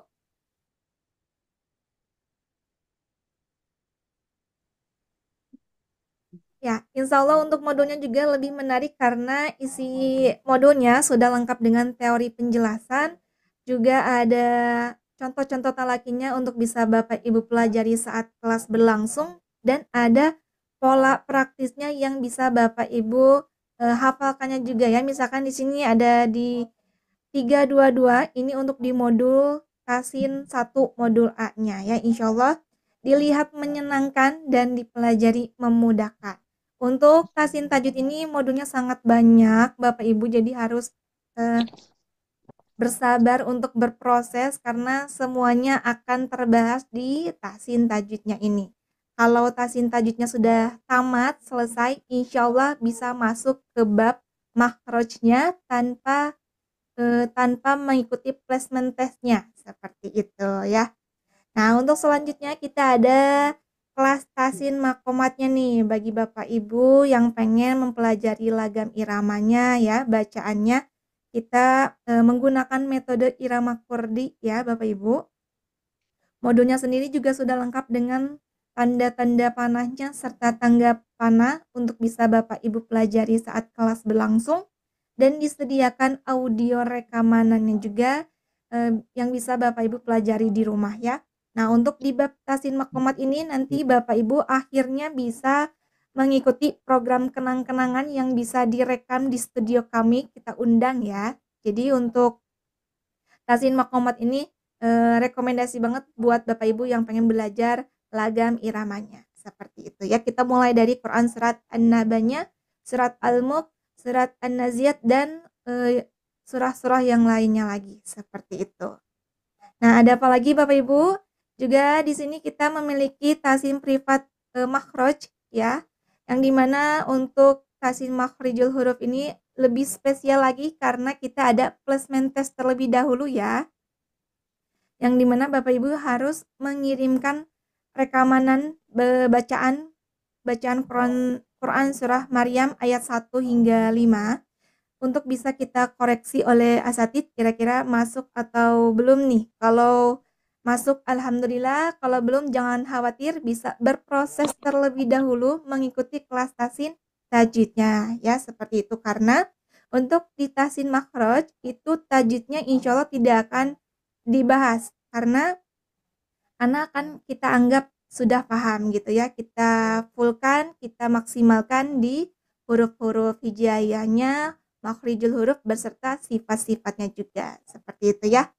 Dan di sini juga ada tasin tikror dewasanya ya, bila mana Bapak Ibu dirasa mungkin huruf hijaiyahnya sering tertukar atau masih sulit dan juga belum mengenal sama sekali huruf hijaiyah ya, jangan khawatir. Dan juga jangan malu-malu untuk belajar ya. Insya Allah kita bisa berproses dari tasin tikrornya terlebih dahulu ya. Ini kita buka untuk sementara untuk dewasanya terlebih dahulu, seperti itu ya. Juga kita ada tasin talakinya juga ya Bapak Ibu semua. Insya Allah untuk tasin talaki itu mungkin sistemnya langsung membaca ayat Al-Qurannya dan langsung dikoreksi oleh para asatid dari kami, seperti itu. Nah, nanti untuk sistem pelajarannya juga Bapak Ibu semua masih menggunakan Zoom meeting ya, dengan durasi 1 jam 30 menit dengan 4 pertemuan dalam 1 bulannya ya, atau bisa dibilang 1 pekan dalam seminggu, 1 hari dalam sepekan, seperti itu. Dan fasilitas yang dapat Bapak Ibu dapatkan di kelas tasin privat itu akan mendapatkan modul lengkapnya dan ada rekamanan Zoom-nya juga yang bisa Bapak Ibu akses bila mana Bapak Ibu berhalangan hadir ya. Insya Allah kami sediakan dengan rekamanan Zoom-nya biar nggak ketinggalan pembelajaran sebelumnya, seperti itu ya. Nah, untuk bergabungnya gampang sekali, Bapak Ibu bisa langsung hubungi ke nomor Syifa di sini ya. Syifa sarankan menggunakan nomor WhatsApp ya, agar bisa mudah untuk komunikasi dan juga koordinasinya ya, di 0811 2293 132 ya. Alhamdulillah kemarin banyak sekali pesan masuk di WA Syifa ya. Mohon maaf mungkin agak sedikit slow respon karena mungkin di hari Ahad ya Bapak Ibu semua, mohon dimaklum. Insya Allah hari ini akan Syifa bantu balaskan satu persatu, seperti itu ya. Nah, sejauh ini apakah ada yang mau ditanyakan terlebih dahulu dari Bapak Ibu semua mengenai kelas tasin privatnya bersama Sobat Ngaji? Boleh silakan ya Bapak Ibu semua.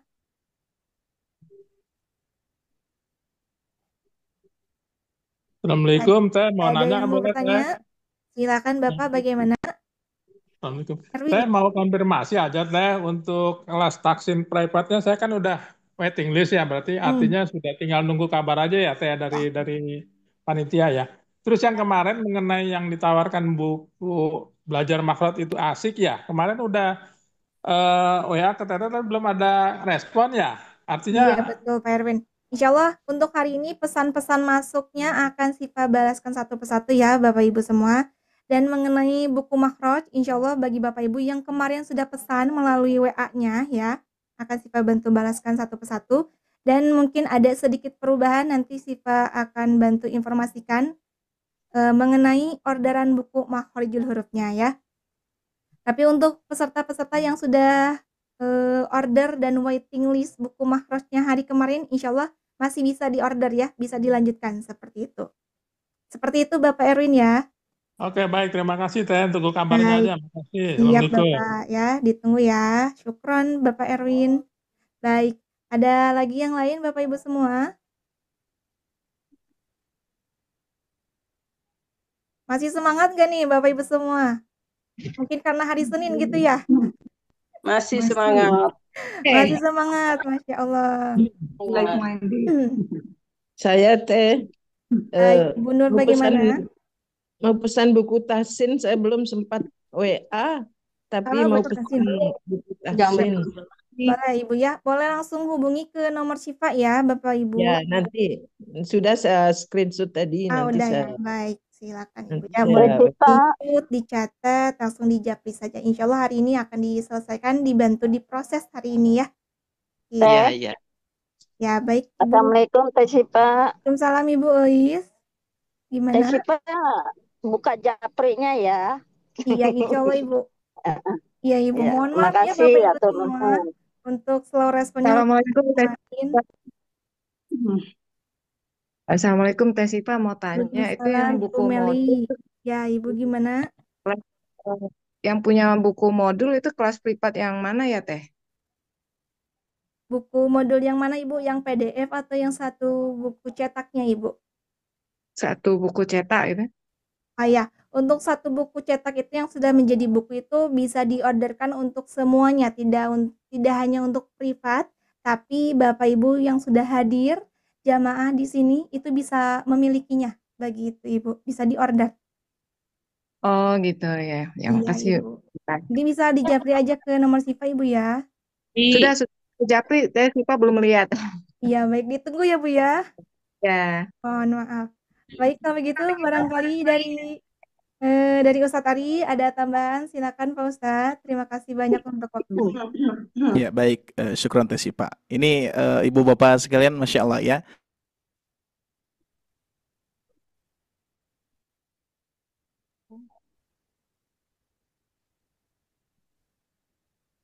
Oke Pak Ustadz.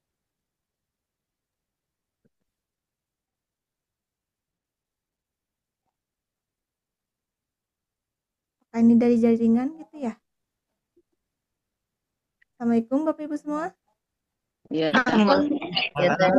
Waalaikumsalam. Waalaikumsalam. Oke, mohon ditunggu ya. Ini ada sedikit tambahan informasi dari Ustadz Ari ya. Silakan Pak Ustadz. Sepertinya ada kendala jaringan ya Pak Ustadz ya. Di sana. Iya. Tadi juga putus-putus, Neng. Ya, silakan Pak Baik, ada sekarang tes. Ada Pak Ustadz. Ngelag bagian tadi Bapak sekalian ya, mohon maaf. Oke, baik, alhamdulillah. Terima kasih Bapak Ibu sekalian atas kesetiaannya sudah menunggu dan mendengarkan kami ya. Dan luar biasa itu apa saya yakin ketika Teh Sipa buka WhatsApp itu sudah ratusan itu ya. Kebayang ngebalas satu-satu Pak Bu ya. Jadi mau ditunggu saja insya Allah ya. Jadi tadi Bapak Ibu ada yang bertanya, Teh Sipa coba cek WhatsApp itu pas dilihat udah ngejek itu ya. Jadi ditunggu saja insya Allah. Nanti berproses ya. Mungkin 1 hari berapa orang dulu mungkin gitu ya Teh Sipa ya. Ya, Dikarenakan tidak bisa semuanya. Tapi insya Allah pasti dibalas ya. Ya, Pak Ustadz. Baik Bapak Ibu sekalian, dikarenakan ini materinya belum diselesaikan ya. Jadi kita akan coba diselesaikan dulu biar Bapak Ibu sekalian bisa paham. Terus sedikit tadi saya melihat di kolom chat juga ini ada yang sudah dilengkapi oleh Ibu Hana ya. itu terkait dengan jumlah ayat. Nah, cuman yang tadi saya sebutkan adalah jumlah ayat di mushaf Al-Quran Indonesia yang sudah disepakati ya. Jadi mushafnya yang kita pegang, riwayat Hafaz ya. Riwayat Hafaz di mushaf Al-Quran Indonesia. Itu ayatnya Indonesia atau Madinah ya. Pokoknya riwayat Hafaz Pak Bu. Riwayat Hafaz ya. Riwayat Hafaz itu terhitung 6.236 ayat ya. Nah, ini Ibu Hana sudah men-sharekan. Boleh di kolom chat Bapak Ibu sekalian copy ya itu. Buat kita semua ya. Jadi di riwayat yang lain ada 6.262, betul. Ada juga yang 6.214 gitu ya, dan seterusnya ada ya. Terus berikutnya tadi ada yang bertanya terkait dengan pelaksanaan sujud tilawahnya gimana seperti itu ya.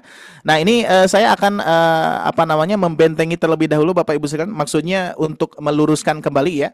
Jadi untuk pelaksanaan ini ada perbedaan juga ya untuk pelaksanaan cara sujud tilawahnya.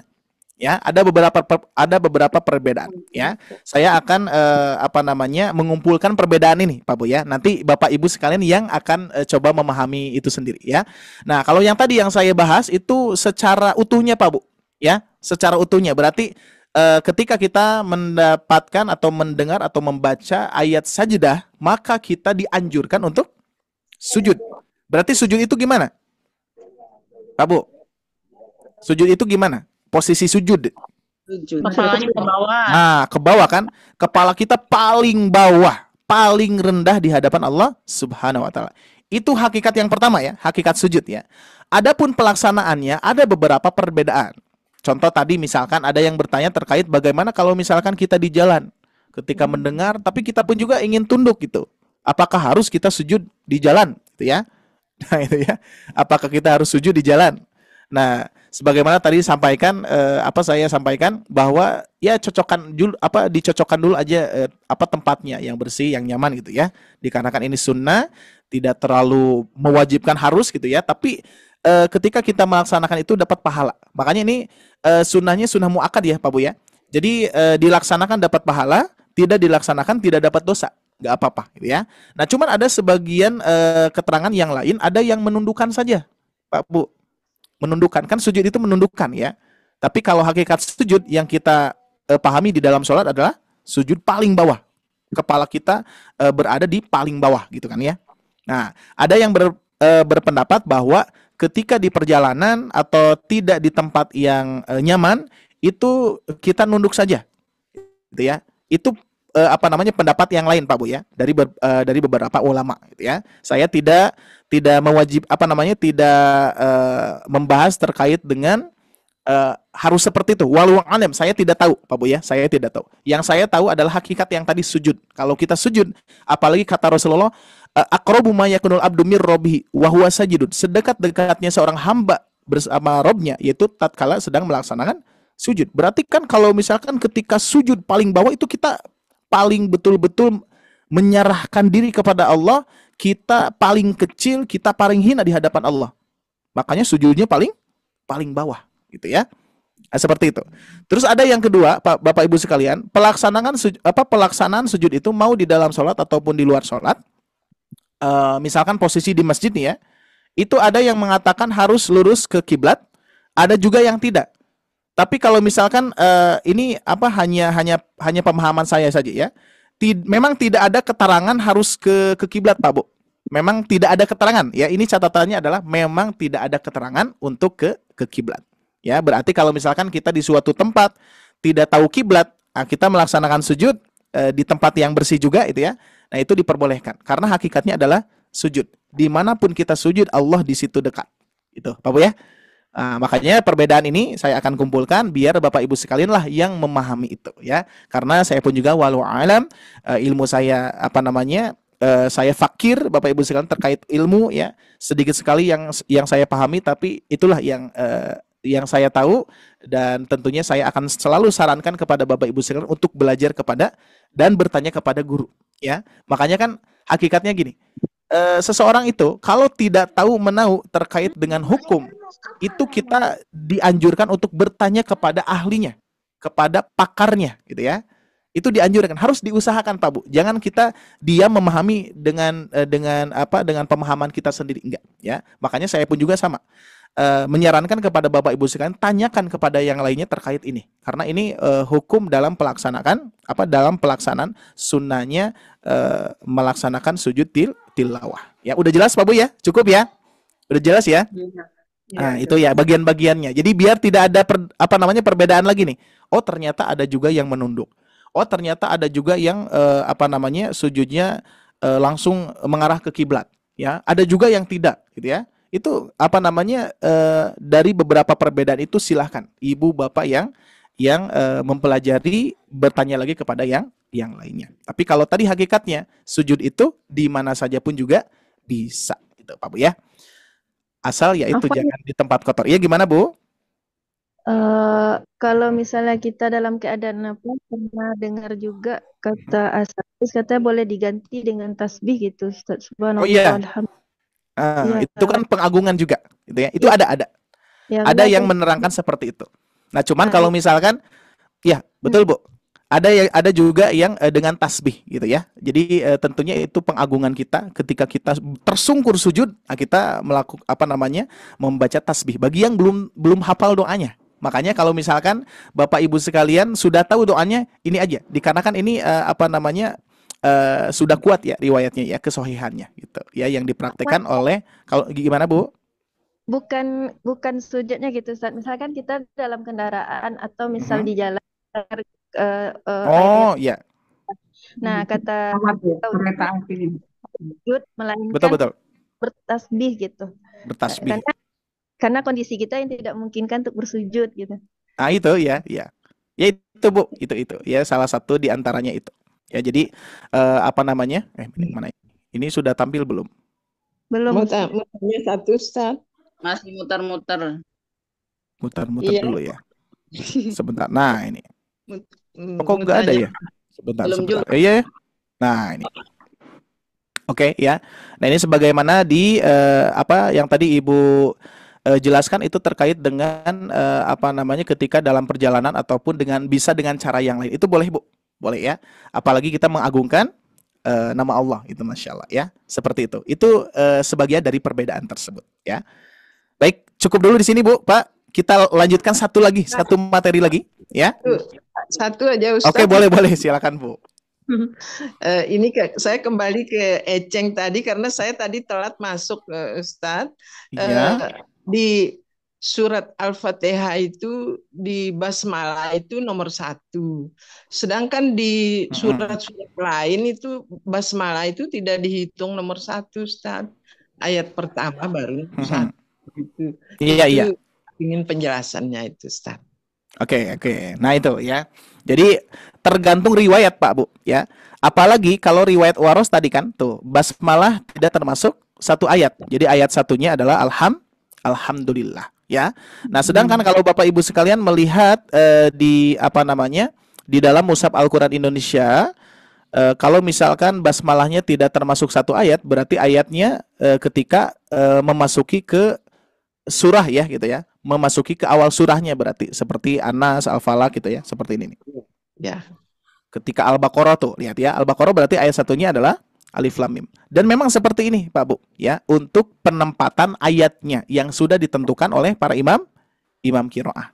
Kenapa Al-Fatihah termasuk ayat 1? Imam qiraah sudah menetapkan ini bahwa satu ayat. Bagaimana untuk mungkin apa fungsinya gitu ya, mungkin ya. Nah, bisa jadi di sini berfungsi untuk Al-Fatihah itu sebagian daripada surat tersebut. Gitu ya, apalagi diawali dengan basmalah. Walau alam, Bu ya. Jadi kita ngikutin kalau ada basmalah berarti kita baca basmalah. Gitu ya. Nah, bagaimana kalau misalkan ketika kita membaca di pertengahan ayat? Nah, ini ada dua pandangan ya. Saya pun juga pernah mempraktekkan ketika ta'awud langsung basmalah, kita membaca di pertengahan. Itu menurut ulama tajwid diperbolehkan memakai basmalah. Sedangkan hakikatnya ketika membaca Al-Qur'an itu sebagaimana fasta'id billahi minasyaitonir rajim. Tatkala kita membaca Al-Qur'an ya, kita harus berlindung kepada Allah Subhanahu wa taala. Berarti yang wajibnya yang mana? Basmalahnya kalau tengah-tengah. Yang wajibnya adalah ta'awudnya, berlindungnya Pak Bu. Makanya ketika ta'awud, a'udzubillahi minasyaitonirrajim. Misalkan kita melanjutkan ayat ke-6. Innalladzina kafaru. Memang seperti itu. Ya. Itu yang pakai basmalah itu menurut menurut ulama tajwid itu diperbolehkan. Diperbolehkan.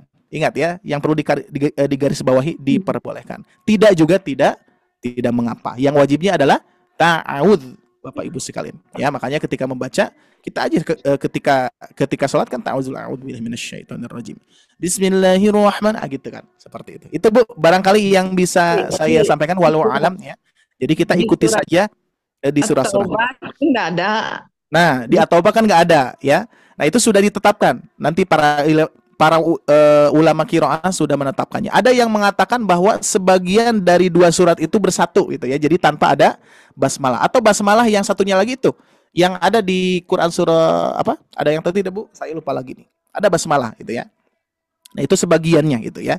Jadi untuk saat ini saya hanya bisa menjelaskan terkait dengan kalau kita melihat mushaf Al-Qur'an riwayat Hafiz dan di mushaf Al-Qur'an Indonesia bentuk basmalahnya seperti ini, berarti ini satu kesatuan dari pembaca ya. Jadi basmalah dulu baru alif lam mim. Terus surah yang lain pun juga basmalah dulu baru An-Nas gitu ya. Basmalah dulu baru surat dan seterusnya. Itu barangkali Ibu Bapak. Iya. Cukup Bu? At-Taubah memang tidak ada basmalah. Ya sama-sama. Ya selebihnya silakan Ibu Bapak nanti tanya lagi ya kepada asatidz yang lain ya. Iya. Gimana Bu? Apa Ustaz izin bertanya? Ya. Ada yang namanya dia baca surat Ad-Duha tapi kayak dibilang Wad-Duha. Itu ya. Itu hafaz apa Ustaz?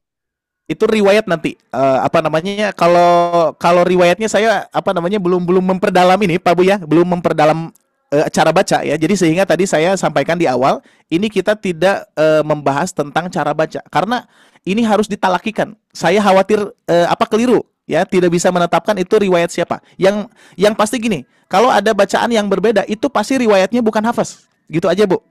Ya. Contoh nih, pernah saya mendengar kalau tidak salah riwayat ini nih. Riwayat Ustaz Saiful Islam Mubarak beliau membahas terkait riwayat Kholaf nih. Kholaf ini nih. Kholaf ya. Al-Fatihahnya gini Pak Bu. Ini yang perbedaannya adalah di Siratal ladzina an'amta alaihim ya. Ini di riwayat Kholaf kalau tidak salah ya. Ini boleh dikoreksi lagi nanti ditanyakan. Ini saya hanya pernah mendengar dari guru saya kalau tidak salah Kholaf ya, atau Subah ya, saya lupa lagi nih, antara Subah dan Kholaf ya. Nanti dicek, di cross check lagi. Bacanya seperti ini. Perbedaannya di sini. Yang asalnya siratal ladzina an'amta alaihim ini menjadi siratal ladzina zai, antara zai dan sod bersatu. Siratal ladzina an'amta alaihim. Nah, jadi alaihim bukan alaihim ya. Siratal ladzina an'amta alaihim ghairil maghdubi alaihim waladdallin. Antara Syu'bah dan Kholaf ya, nanti di cross check lagi ya. Ini aja. Hanya gambaran bahwa ada perbedaan cara baca ya. Idza syamsu kuwirat. Pernah ya mendengar kita tuh di Murotal Abu Amr kalau nggak salah ya. Murotal itu tuh mujawad itu ada idza syamsu kuwirat, bukan ro tapi rat. Ya, ditipiskan gitu ya. Nah, itu yang saya pastikan itu pasti bukan riwayat hafaz gitu aja Pak Bu. Ya, sampai situ cukup Bu. Jadi untuk memastikan riwayat siapa saya belum tahu. Bukan rananya ya. Jadi hanya bisa menjelaskan ini aja. Inilah perbedaan-perbedaan dari segi bacaan-bacaan setiap riwayat. Masya Allah ya, luas banget Pak Bu. Ya, cukup Ibu. Itu cukup ya. Untuk jawabannya silakan nanti boleh ditanyakan kembali pada yang lainnya. Ada tidak memang bacaan yang seperti itu? Ada. Wadduha wallaili idza saja. Di kita saja ada bismillahi majreha. Kan di hafaz juga ada ya. Dibaca imalah itu ya. Majreha. Nah, mungkin yang lain pun juga ada yang dibaca imalah. Wadduha wallaili idza saja itu ya. Nah, kita tidak usah aneh, pasti ini riwayat yang lain selain riwayat hafaz. Baik, cukup Bu ya. Baik, kita lanjutkan ini terakhir nih, Pak Bu.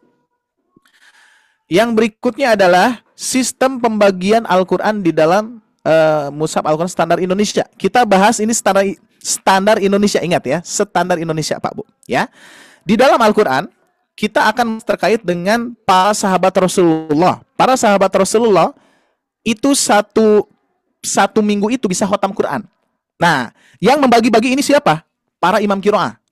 Ya, yang membagi-bagi ini. Oh, berarti para sahabat itu 7 hari bisa khatam. Berarti berapa juz nih yang dibaca? Nah, gitu kan ya. Baru dibagi-bagi itu. Ya, dibagi-bagi sesuai dengan apa yang mereka permudah kepada kita. Ini semacam ini Pak Bu. Ini semacam motivasi. Semacam motivasi untuk kita. Jadi dalam menghatamkan Al-Qur'an dengan rapih gitu. Dengan rapih sesuai arahan para ulama. Nah, Bapak Ibu sekalian, di dalam Al-Qur'an ada yang namanya sistem manjil. Ya. Satu manjil itu dari Al-Fatihah sampai dengan An-Nisa, itu satu manjil. Ya, satu manjil. Itu berarti para sahabat Rasulullah mempraktekkan satu harinya Al-Fatihah sampai An-Nas. Ya, kurang lebih 4 juz. Kurang lebih ya, 4 juz, ada yang sampai 5 juz atau 4 juz gitu ya. 4 juz ya. Nah, itu Al-Fatihah sampai An-Nisa berarti manjil ke-1. Terus manjil kedua Al-Maidah sampai At-Taubah. Manjil ketiga sampai ke-7 yaitu surah Qaf sampai dengan An-Nas. Luar biasa Pak Bu. Ada yang bisa mempraktekkan satu hari satu manjil Bu Pak di sini? 1 juz saja, wah tajwidnya pun juga belum diperhatikan Pak Bu ya. 1 juz saja tuh ya. Apalagi satu manjil. Nah, bagi Bapak Ibu sekalian yang bisa membaca satu manjil, ini biasanya kalau para penghafal Quran itu satu manjil Pak Bu. Biasanya ya, satu manjil yang dipraktekkan. Jadi satu hari satu manjil. Dan memang mereka fokus di pondok. Enggak seperti ibu bapak ya. Enggak seperti kita semua. Coba kalau misalkan ibu mempraktekkan satu manjil satu hari, terbayang tidak Pak Bu? Kewajiban ibu-ibu itu semuanya bisa hilang. Kewajiban mengurus suami, kewajiban mengurus anak-anak gitu kan ya. Itu bisa hilang dikarenakan waktunya dihabiskan oleh membaca Al-Qur'an ya. Jadi jarang ya. Jarang memungkinkan ya, apalagi kita yang sudah mempunyai kewajiban yang lainnya. Tapi bagi para santri di pondok itu memungkinkan Pak Bu. Santri di pondok itu satu hari satu manjil memungkinkan karena fokusnya adalah Al-Qur'an, tidak memikirkan hal yang lain. Berarti kalau misalkan Bapak Ibu sekalian bisa mengkhotamkan satu hari satu manjil, bisa khotam 7 hari. 7 hari bisa khotam. Berarti kalau 1 bulan berapa minggu Pak Bu? 4 minggu. Berarti ibu bapak 1 bulan bisa mengkhotamkan 4 kali kalau menggunakan sistem manjil. Oke ya. Nah, bagaimana cara untuk menghafalkan sistem manjil? Di sini ada Pak Bu. Ada kalimatnya ini afwan kurang mim ya. Ini harusnya ada mim nih Pak Bu. Fami gitu ya, ada mimnya. Fami bisyauki. Fami bisyaukin. Nah, berikut ini adalah uraian rumus fami bisyaukin, dirumuskan ya. Jadi di sini ada fami bisyaukin ya. Fa itu Al-Fatihah, mi adalah Al-Maidah, ya adalah Yunus, ba adalah Al-Isra, shin adalah Asy-Syu'ara, waw adalah As-Saffat dan qaf adalah qaf itu ya. Ini hanya rumusan saja. Tapi kalau misalkan Bapak Ibu masih bingung, udah deh 1 juz saja ya gitu ya. Ini hanya mengetahui saja, biar tahu. Berarti kalau satu manjil 1 hari bisa khatam berapa ini Pak Bu? Apa berapa hari? 7 hari. Siap, kita lanjutkan. Kita turun. Nah ini manjil ya, tulisan manzilu di sini ya. Al-manzilu. Nah, tanda manzil ada dalam Mushaf Al-Qur'an standar Indonesia. Tanda yang digunakan untuk sistem pembagian manzil adalah berupa tulisan al-manzilu yang diletakkan di pinggir kiri kanan atau bingkai mushaf. Nah, cuma di sini Bapak Ibu sekalian, namun tanda manzil ini di bawah ya, di bawah. Namun tanda manzil di dalam mushaf Indonesia sekarang lambat laun dihilangkan. Ya, keterangannya padahal itu adalah salah satu metode. Ini apa? Metode ya, metode para sahabat menghafalkan Al-Qur'an, ya mengkhotamkan Al-Qur'an. Nah, yang membantu pembaca. Jadi biar lebih rapi Pak Bu, biar lebih rapi ya. Baik, cukup ya. Manjil sudah tahu ya. Berikutnya, sistem juz. Ini sudah tahu Pak Bu. Kalau ibu bapak menghatamkan 1 hari 1 juz, bisa khotam berapa lama Pak Bu? 1 bulan. 1 bulan. 30 hari. 30 hari berarti satu bulan. Gitu ya. Nah, sudah ya, berarti di juz sudah mengetahui. Ada turunan di juz. Apa turunan juz ya? Yaitu hizb. Nah, sistem hizb. Kalau Bapak Ibu sekalian menggunakan hizb, nah ini bentuk-bentuk hizb di dalam Al-Quran ya. Ada yang seperti ini, ada yang seperti ini Pak Bu, ada yang seperti ini. Ini bukan ayat sajadah, hati-hati hizb. Bedakan ayat sajadah dan hizb ya. Makanya di sini ada al-hizbu nanti. Tuh ya, ada tulisan al-hizbu. Nah, kalau di dalam Al-Quran ibu bapak mengkhotamkan 1 hari 1 hizb, maka hizb ini adalah setengah juz. Setengah juz Pak ya. 30 juz itu terdapat 60 hizb. Berarti kita bisa khotam berapa lama? 2 bulan. 2 bulan. Pilihan tuh Pak Bu. Ini motivasi dari para ulama. Bapak Ibu sekalian bisa milih. Kalau 1 manjil tidak sanggup, 1 juz 1 hari. Kalau 1 juz 1 hari tidak sanggup, 1 hizb. Oke, bisa paham Pak ya Bu ya? Kalau 1 hizb berarti 2 bulan ibu bapak bisa mengkhotamkan. Kalau misalkan nggak sanggup, ada lagi tidak? Ada Pak Bu, ya ada metode yang berikutnya. Kalau tidak sanggup 1 hizb 1 hari atau setengah juz 1 hari. Nah ini ada yang turunan dari sini, yaitu rubu hizb. Belum ain Bu, belum ain. Belum ain, tapi rubu hizb. 1 rubu hizb itu berjumlah di dalam Al-Quran ya 30 juz. Nah kita lihat di sini. Ini biar paham gini Pak Bu ya. Jadi satu hizb ya. Kan barusan 1 hizb itu setengah juz ya. 1 hizb itu berapa? Setengah juz. Rubu hizb itu dari 1 hizb dibagi menjadi 4. Nah, dibagi menjadi 4. Biar Bapak Ibu mengetahui gini nih. Kita lihat ya. Nah, lihat Pak Bu, ini Al-Fatihah ya. Kita awali dari Al-Fatihah ya. Al-Fatihah. Kita lihat Al-Fatihah terus Al-Baqarah, dilanjutkan Al-Baqarah sampai ke ayat kita sampai menemukan rubu hizb. Nah, ini nih, rubu hizb Pak yang pertama. Ya, yang pertama di ayat berapa? Di ayat 26. Ini 1 rubu hizb. 1 rubu, bukan 1 hizb. 1 rubu. Makanya di sini ada 1/4. Ya. Ibu bapak masih semangat. Misalkan saya pengen 1 hizb ya. Dari 1 rubu hizb dilanjutkan lagi. Kita cari lagi. Sampai ayat. Nah, sampai ayat berapa ini? Sampai ayat 44. Rubu hizb yang kedua. Pokoknya sampai 4. 1 rubu itu 1 hizb itu 4 rubu. Ya, 4 rubu. Jadi Bapak Ibu bisa menggunakan rubu ini. Oke, sudah paham ya? Sudah paham. Nah, di dalam Al-Quran Bapak Ibu sekalian, kalau Bapak Ibu menggunakan 1 hari 1 rubu hizb, Bapak Ibu bisa mengkhotamkan 8 bulan. Tuh, pilihan tuh. Mau 7 hari, mau 30 hari, mau 2 bulan, atau 8 bulan. Nah, pertanyaannya Pak Bu, kalau kita semua tidak sanggup 1 hari 1 rubu hizb, berarti ada solusi lain nggak?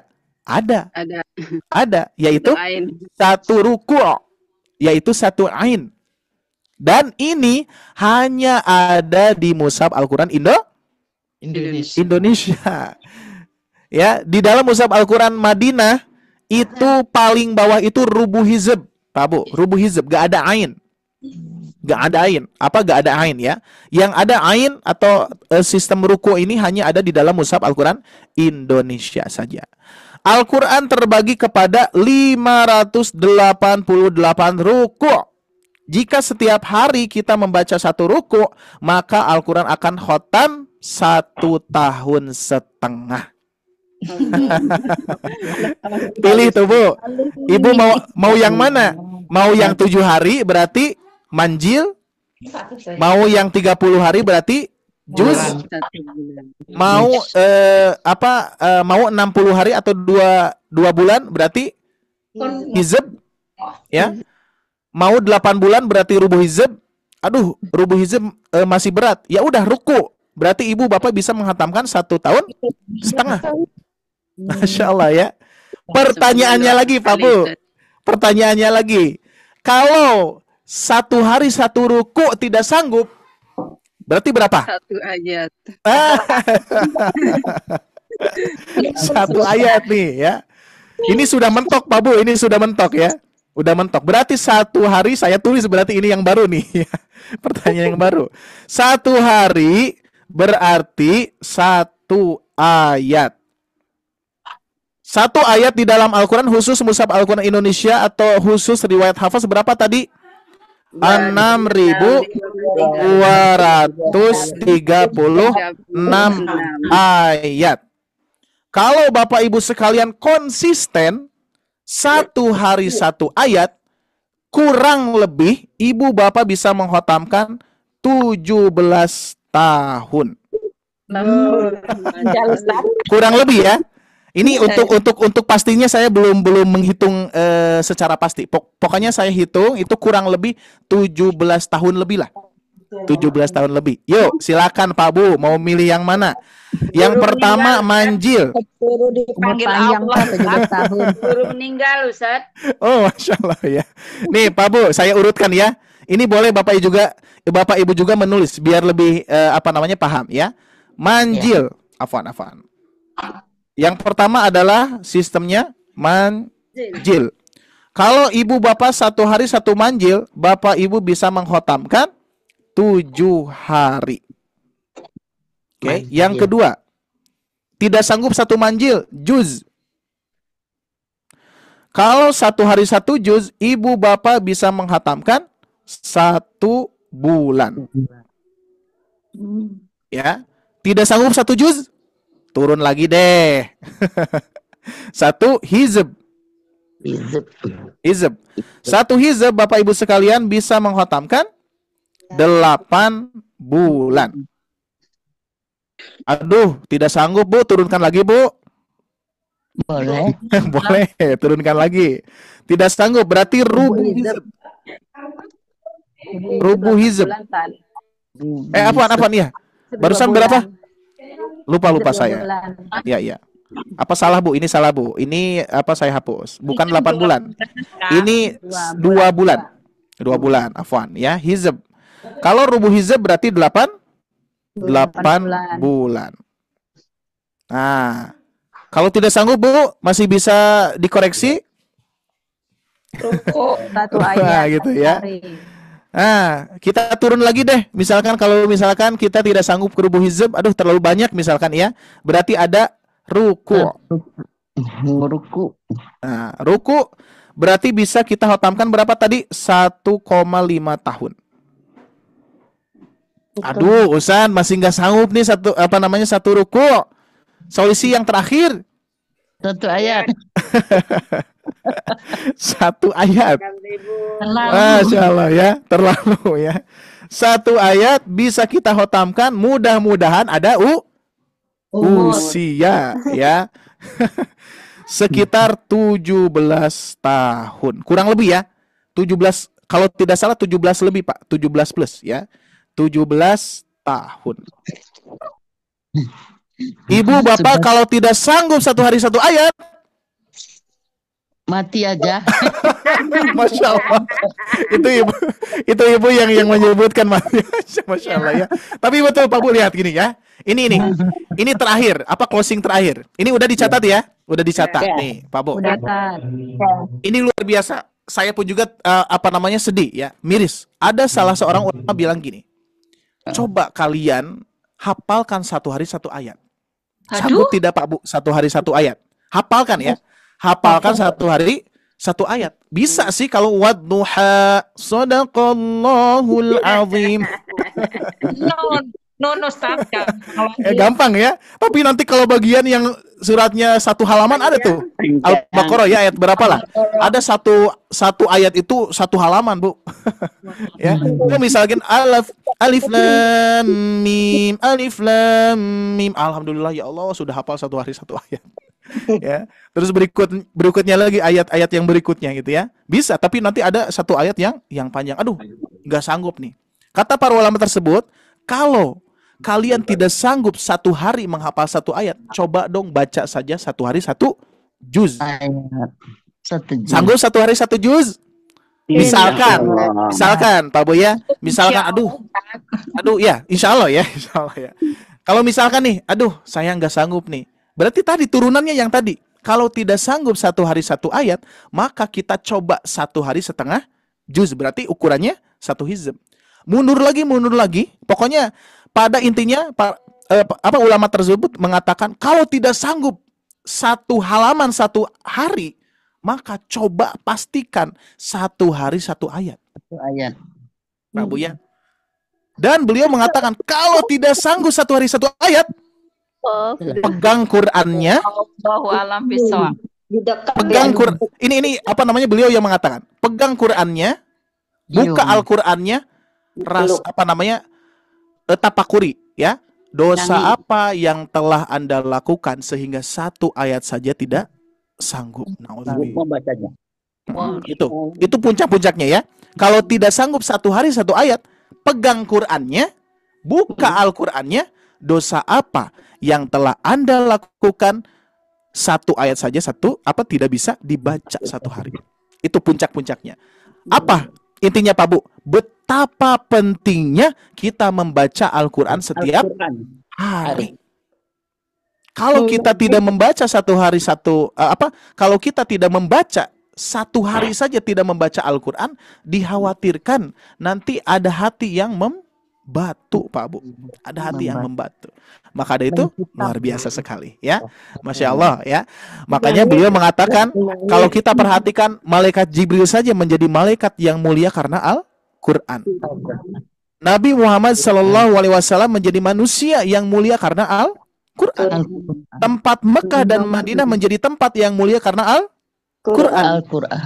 Bulan Ramadan, bulan yang Allah muliakan karena Al-Qur'an. Di situ ada turunnya Al-Qur'an. Maka dari itu kata beliau, kata ulama tersebut, kalau kalian ingin dimuliakan oleh Allah Subhanahu wa taala, bacalah Al-Qur'an setiap hari dan dekatlah dengan Al-Qur'an. Maka Allah akan memuliakan pembacanya. Masya Allah. Itu saja barangkali untuk closing statementnya Bapak Ibu sekalian, karena waktunya nggak kerasa, lihat. Sudah lebih dari jam 9:30-nya lebih Pak Bu ya. Bahkan kita selalu 2 jam nih ya. Mudah-mudahan semangat terus Pak Bu ya. Sehat selalu ya. Baik, terakhir sepertinya 5 menit dikarenakan saya harus jemput anak. Jemput anak saya di TK jam 10 harus dijemput nih. Dikhawatirkan nanti marah anak saya ya. Ini rekaman ini ada. Insya Allah nanti di-sharekan kembali Pak Bu ya. Baik, ada 5 menit Bu. Silakan 1 orang saja yang bertanya, tapi akan saya simpelkan ya, barangkali kalau barangkali ada yang bertanya. Silakan Bu. Silakan. Mohon dikoreksi, ini pemahaman saya ya Ustadz ya. Tadi kan membahas masalah mengenai Al-Qur'an yang beredar di Indonesia mushafnya. Nah, saya tadi kan pemahaman saya berarti yang beredar di Indonesia itu hampir seluruhnya berdasarkan riwayat Imam Hafiz ya. Tapi ada lagi saya dengar mushaf-mushaf yang beredar di Indonesia itu berdasarkan penerbitnya ada Rasem. Nah ini saya juga bingung. Rasem Utsmani gitu kan. Nah, sehingga ada mushaf dengan standar Rasem Utsmani, ada mushaf berdasarkan bariyah yang Al-Qur'an sudut, juga mushaf braille. Nah, jadi berarti ada 2 pemahaman saya, satu berdasarkan penulisan, satu berdasarkan riwayat ya Ustaz ya. Apa betul seperti itu kalau mau dikoreksi ya. Terima kasih Ustaz. Baik, ini sepemahaman saya Pak Bu ya. Sepemahaman saya, boleh Bapak Ibu juga nanti koreksi kembali, ditanyakan kepada asatid yang lebih paham ya daripada saya. Nah, yang pertama riwayat. Riwayat itu adalah bacaan. Oke, Bapak Ibu sekalian ya. Riwayat itu adalah bacaan. Bahwa riwayat waros bacaannya gini. Berarti ada penulisan tidak di situ? Riwayat enggak ya? Kaitan dengan cara membaca. Sedangkan ada rosem itu font huruf. Font huruf. Ya, makanya kan rosem Indonesia itu sudah rosemnya Utsmani semua. Mau itu Madinah atau Indonesia. Tapi yang bedanya apa? Dobet yang beda. Yang bedanya adalah dobet, tanda baca ataupun simbol-simbol yang ada di dalam mushaf Al-Qur'an Indonesia. Itu Bu, bisa dipahami tidak? Insya Allah. Nah, itu ya. bisa. Yang pertama saya perjelas lagi. Yang pertama, kalau kita sudah membicarakan tentang imam qiraah ataupun riwayat, itu terkait dengan cara membacanya. Riwayat waras, ketika misalkan membaca Maliki Yaumiddin itu tidak dibaca Maliki Yaumiddin. Riwayat waras itu membaca Maliki Yaumiddin. Itu cara baca, oke? Bunyi, Bu, bunyi. Itu riwayat, periwayatan cara baca, oke? Terus yang kedua, kalau misalkan kaitan dengan rosem, itu penulisan font huruf atau cara penulisan hurufnya. Itu sudah disestandari saat ini. Makanya Ibu pernah tidak? Ibu mempunyai mushaf Al-Quran yang tebal-tebal tuh. Ada covernya itu Ermas. Itu bukan rosem Usmani. Ya, gemuk-gemuk tak itu. Jadi kalau saya simpelkan seperti halnya tadi, font hurufnya sudah disestandari, Bu, ya. Font huruf rosem Usmani, rosem Indonesia sudah jadi rosem Usmani semuanya, ya. Jadi sudah disestandari. Cuman yang bedanya apa tadi? Ingat, dobet yang beda, tanda baca dan juga simbol-simbol yang ada di dalam mushaf Al-Quran Indonesia. Simbol-simbol yang ada di dalam Al-Quran Indonesia ataupun dobet yang ada di dalam Al-Quran Indonesia itu dobetnya di Bombay, India. Ya, makanya kita kan lebih akrab dengan apa? Domah terbalik, apalagi kasro berdiri, fathah berdiri, tidak terdapat di mushaf Al-Quran Madinah. Enggak terdapat di mushaf Al-Quran Madinah. Ya, di mushaf Al-Quran Madinah itu tandanya alif tapi kecil, alif berdiri tapi kecil. Kalau di mushaf Indonesia itu disebutnya fathah berdiri, kasro berdiri. Itu, Bu. Barangkali yang bisa saya jawab, mudah-mudahan bisa dipahami nih. Tadi riwayat adalah bacaan, rosem itu adalah penulisan. Dan penulisan mushaf Indonesia dan Madinah sudah disestandari saat ini. Ya, di tahun-tahun ini sudah disestandari. Ya, jadi semuanya rosem Usmani. Kok tapi beda? Bedanya adalah dobet, tanda baca ataupun simbol di dalam mushaf Al-Quran Indonesia dan Madinah. Oke itu, Bu? Ya, baik. Alhamdulillah. Mudah-mudahan ya. Mudah-mudahan kalau misalkan masih bingung, tanyakan lagi nanti kepada asatidz yang lain ya. Oke, Masya Allah ya. Baik, cukup sudah 5 menit, pas banget, Bu. Mohon maaf sekali lagi. Saya saat ini alhamdulillah rindu banget kepada Bapak Ibu sekalian, masih ingin berdiskusi tapi qadarullah anak saya bisa ngamuk di sana ya. Dikhawatirkan mana ini ya enggak dijemput ya. Jadi sehingga saya jemput dulu anak saya dan insya Allah nanti kita besok bisa bertemu kembali ya, insya Allah ya. Barangkali itu saja yang bisa saya sampaikan. Terima kasih Bapak Ibu sekalian atas kebersamaannya. Mudah-mudahan pertemuan kita semua di sini melahirkan ilmu yang bermanfaat, melahirkan silaturahmi yang memperkuat ukhuwah kita ya, dan juga saling rangkul tangan untuk senantiasa di jalan Allah Subhanahu wa taala, menguatkan keimanan kita, ketakwaan kita, dan insyaallah mudah-mudahan kita bersama-sama berdoa tidak hanya dipertemukan di dunia, mudah-mudahan kita semua dipertemukan di surganya Allah Subhanahu wa taala. Amin. Semangat Pak Bu, tetap semangat ya. Ini catatannya Pak Bu, kita sama-sama salah satunya tidak hanya untuk Bapak Ibu sekalian, untuk saya diri saya sendiri, Tesipa juga, tim kami pun juga. Ingat, tengah Ramadan ini kita harus semakin kencang lagi. Jangan menurut. Pertahankan ya. Harus semakin kencang dan 10 hari terakhir harus semakin kencang lagi untuk beribadah kepada Allah. Bahkan jadilah orang yang egois terhadap kebaikan, Pak Bu. Ya, itu saja. Ibu mau belajar di Sobat Ngaji, di masjid, di rumah ataupun dimanapun ibu bapak berada, nggak apa-apa. Ya, pokoknya tetap konsisten kan. Apalagi 10 hari terakhir, Bapak Ibu sekalian jadilah orang yang egois terhadap kebaikan. Maka itu kenapa Sobat Ngaji saya liburkan di 10 hari terakhir. Itu saya persilahkan kepada Bapak Ibu sekalian untuk menjadi orang yang egois terhadap kebaikan dan amal soleh, dan juga panjatkan doa kepada Allah Subhanahu wa taala. Allahumma innaka afuwun tuhibbul afwa fa'fu anni. Seperti itu Pak ya. Barangkali itu saja, dan insya Allah jangan lupa juga Syawal Pak Bu harus perkuat lagi. Hati-hati dengan yang namanya penyakit apa? Penyakit futur, hati-hati ya. Libur 3 minggu itu futurnya kuat Pak Bu. Makanya saya ingatkan dari sekarang, yuk kita sama-sama. Kalau ibu bapak libur, kita di Sobat Ngaji tim nggak ada liburnya Pak Bu. Harus merancang kembali bagaimana program kita biar lebih berkualitas lagi di bulan Syawal. Maka ada itu mohon doanya kepada Bapak Ibu sekalian, mudah-mudahan kami sehat, kami kuat dan Allah rizkikan ilmu kepada kami, dan insya Allah mudah-mudahan setiap langkah kami Allah ridhoi. Amin ya robbal alamin. Kali itu saja yang bisa saya sampaikan. Terima kasih atas kebersamaannya. Saya cukupkan. Saya Ari Abdullah mewakili tim Sobat Ngaji juga. Kurang lebihnya mohon maaf Bapak Ibu sekalian, saya cukupkan. Alhamdulillahirabbil alamin. Aqulu qauli hada wastaghfirullahal walakum. Rabbana atina fid dunya hasanah wa fil akhirati hasanah wa qina adzabannar. Subhanakallahumma wa bihamdika asyhadu an la ilaha illa anta astaghfiruka wa atubu ilaik. Wassalamualaikum warahmatullahi wabarakatuh. Sampai jumpa kembali Pak Bu. Waalaikumsalam warahmatullahi wabarakatuh. Sipa. Terima kasih Ustaz. Sehat-sehat Ustaz. Ya Ustaz. Sebagai murid. Baik, alhamdulillah, masya Allah. Terima kasih banyak Ustadz Ari untuk pemaparan materinya pada pagi hari ini menjelang siang ya. Insya Allah bermanfaat Ibu ya, Bapak ya. Insya Allah, ya. Tidak hanya untuk sifat, tapi juga untuk Bapak Ibu semua. Dan jangan lupa juga nanti jam 1 siang ada jadwal kelas makomat lagi ya, Bapak Ibu. Insya Allah kita akan dibersamai oleh Ustadz Roza ya untuk kelas makomatnya. Dan nanti untuk jadwal sorenya jam 4 juga jangan lupa ada kelas taklim bersama ya. Kita dibersamai oleh asatid dari Al-Fat ya. Insya Allah bersama Ustadz Salman seperti itu. Baik Bapak Ibu, mungkin kita mari cukupkan saja untuk kajian pada pagi hari ini dengan mengucapkan hamdalah dan juga doa kafaratul majelis bersama-sama. Alhamdulillahirabbil alamin. Subhanallah wa bihamdika asyhadu an la ilaha illa anta astaghfiruka wa atubu ilaik. Baik Bapak Ibu, Sifa mewakili tim Sobat Ngaji, kurang lebihnya mohon maaf. Wabillahi taufiq wal hidayah. Wassalamualaikum warahmatullahi wabarakatuh. Waalaikumsalam warahmatullahi wabarakatuh. Terima kasih Teh Sifa. Terima kasih Teh Sifa.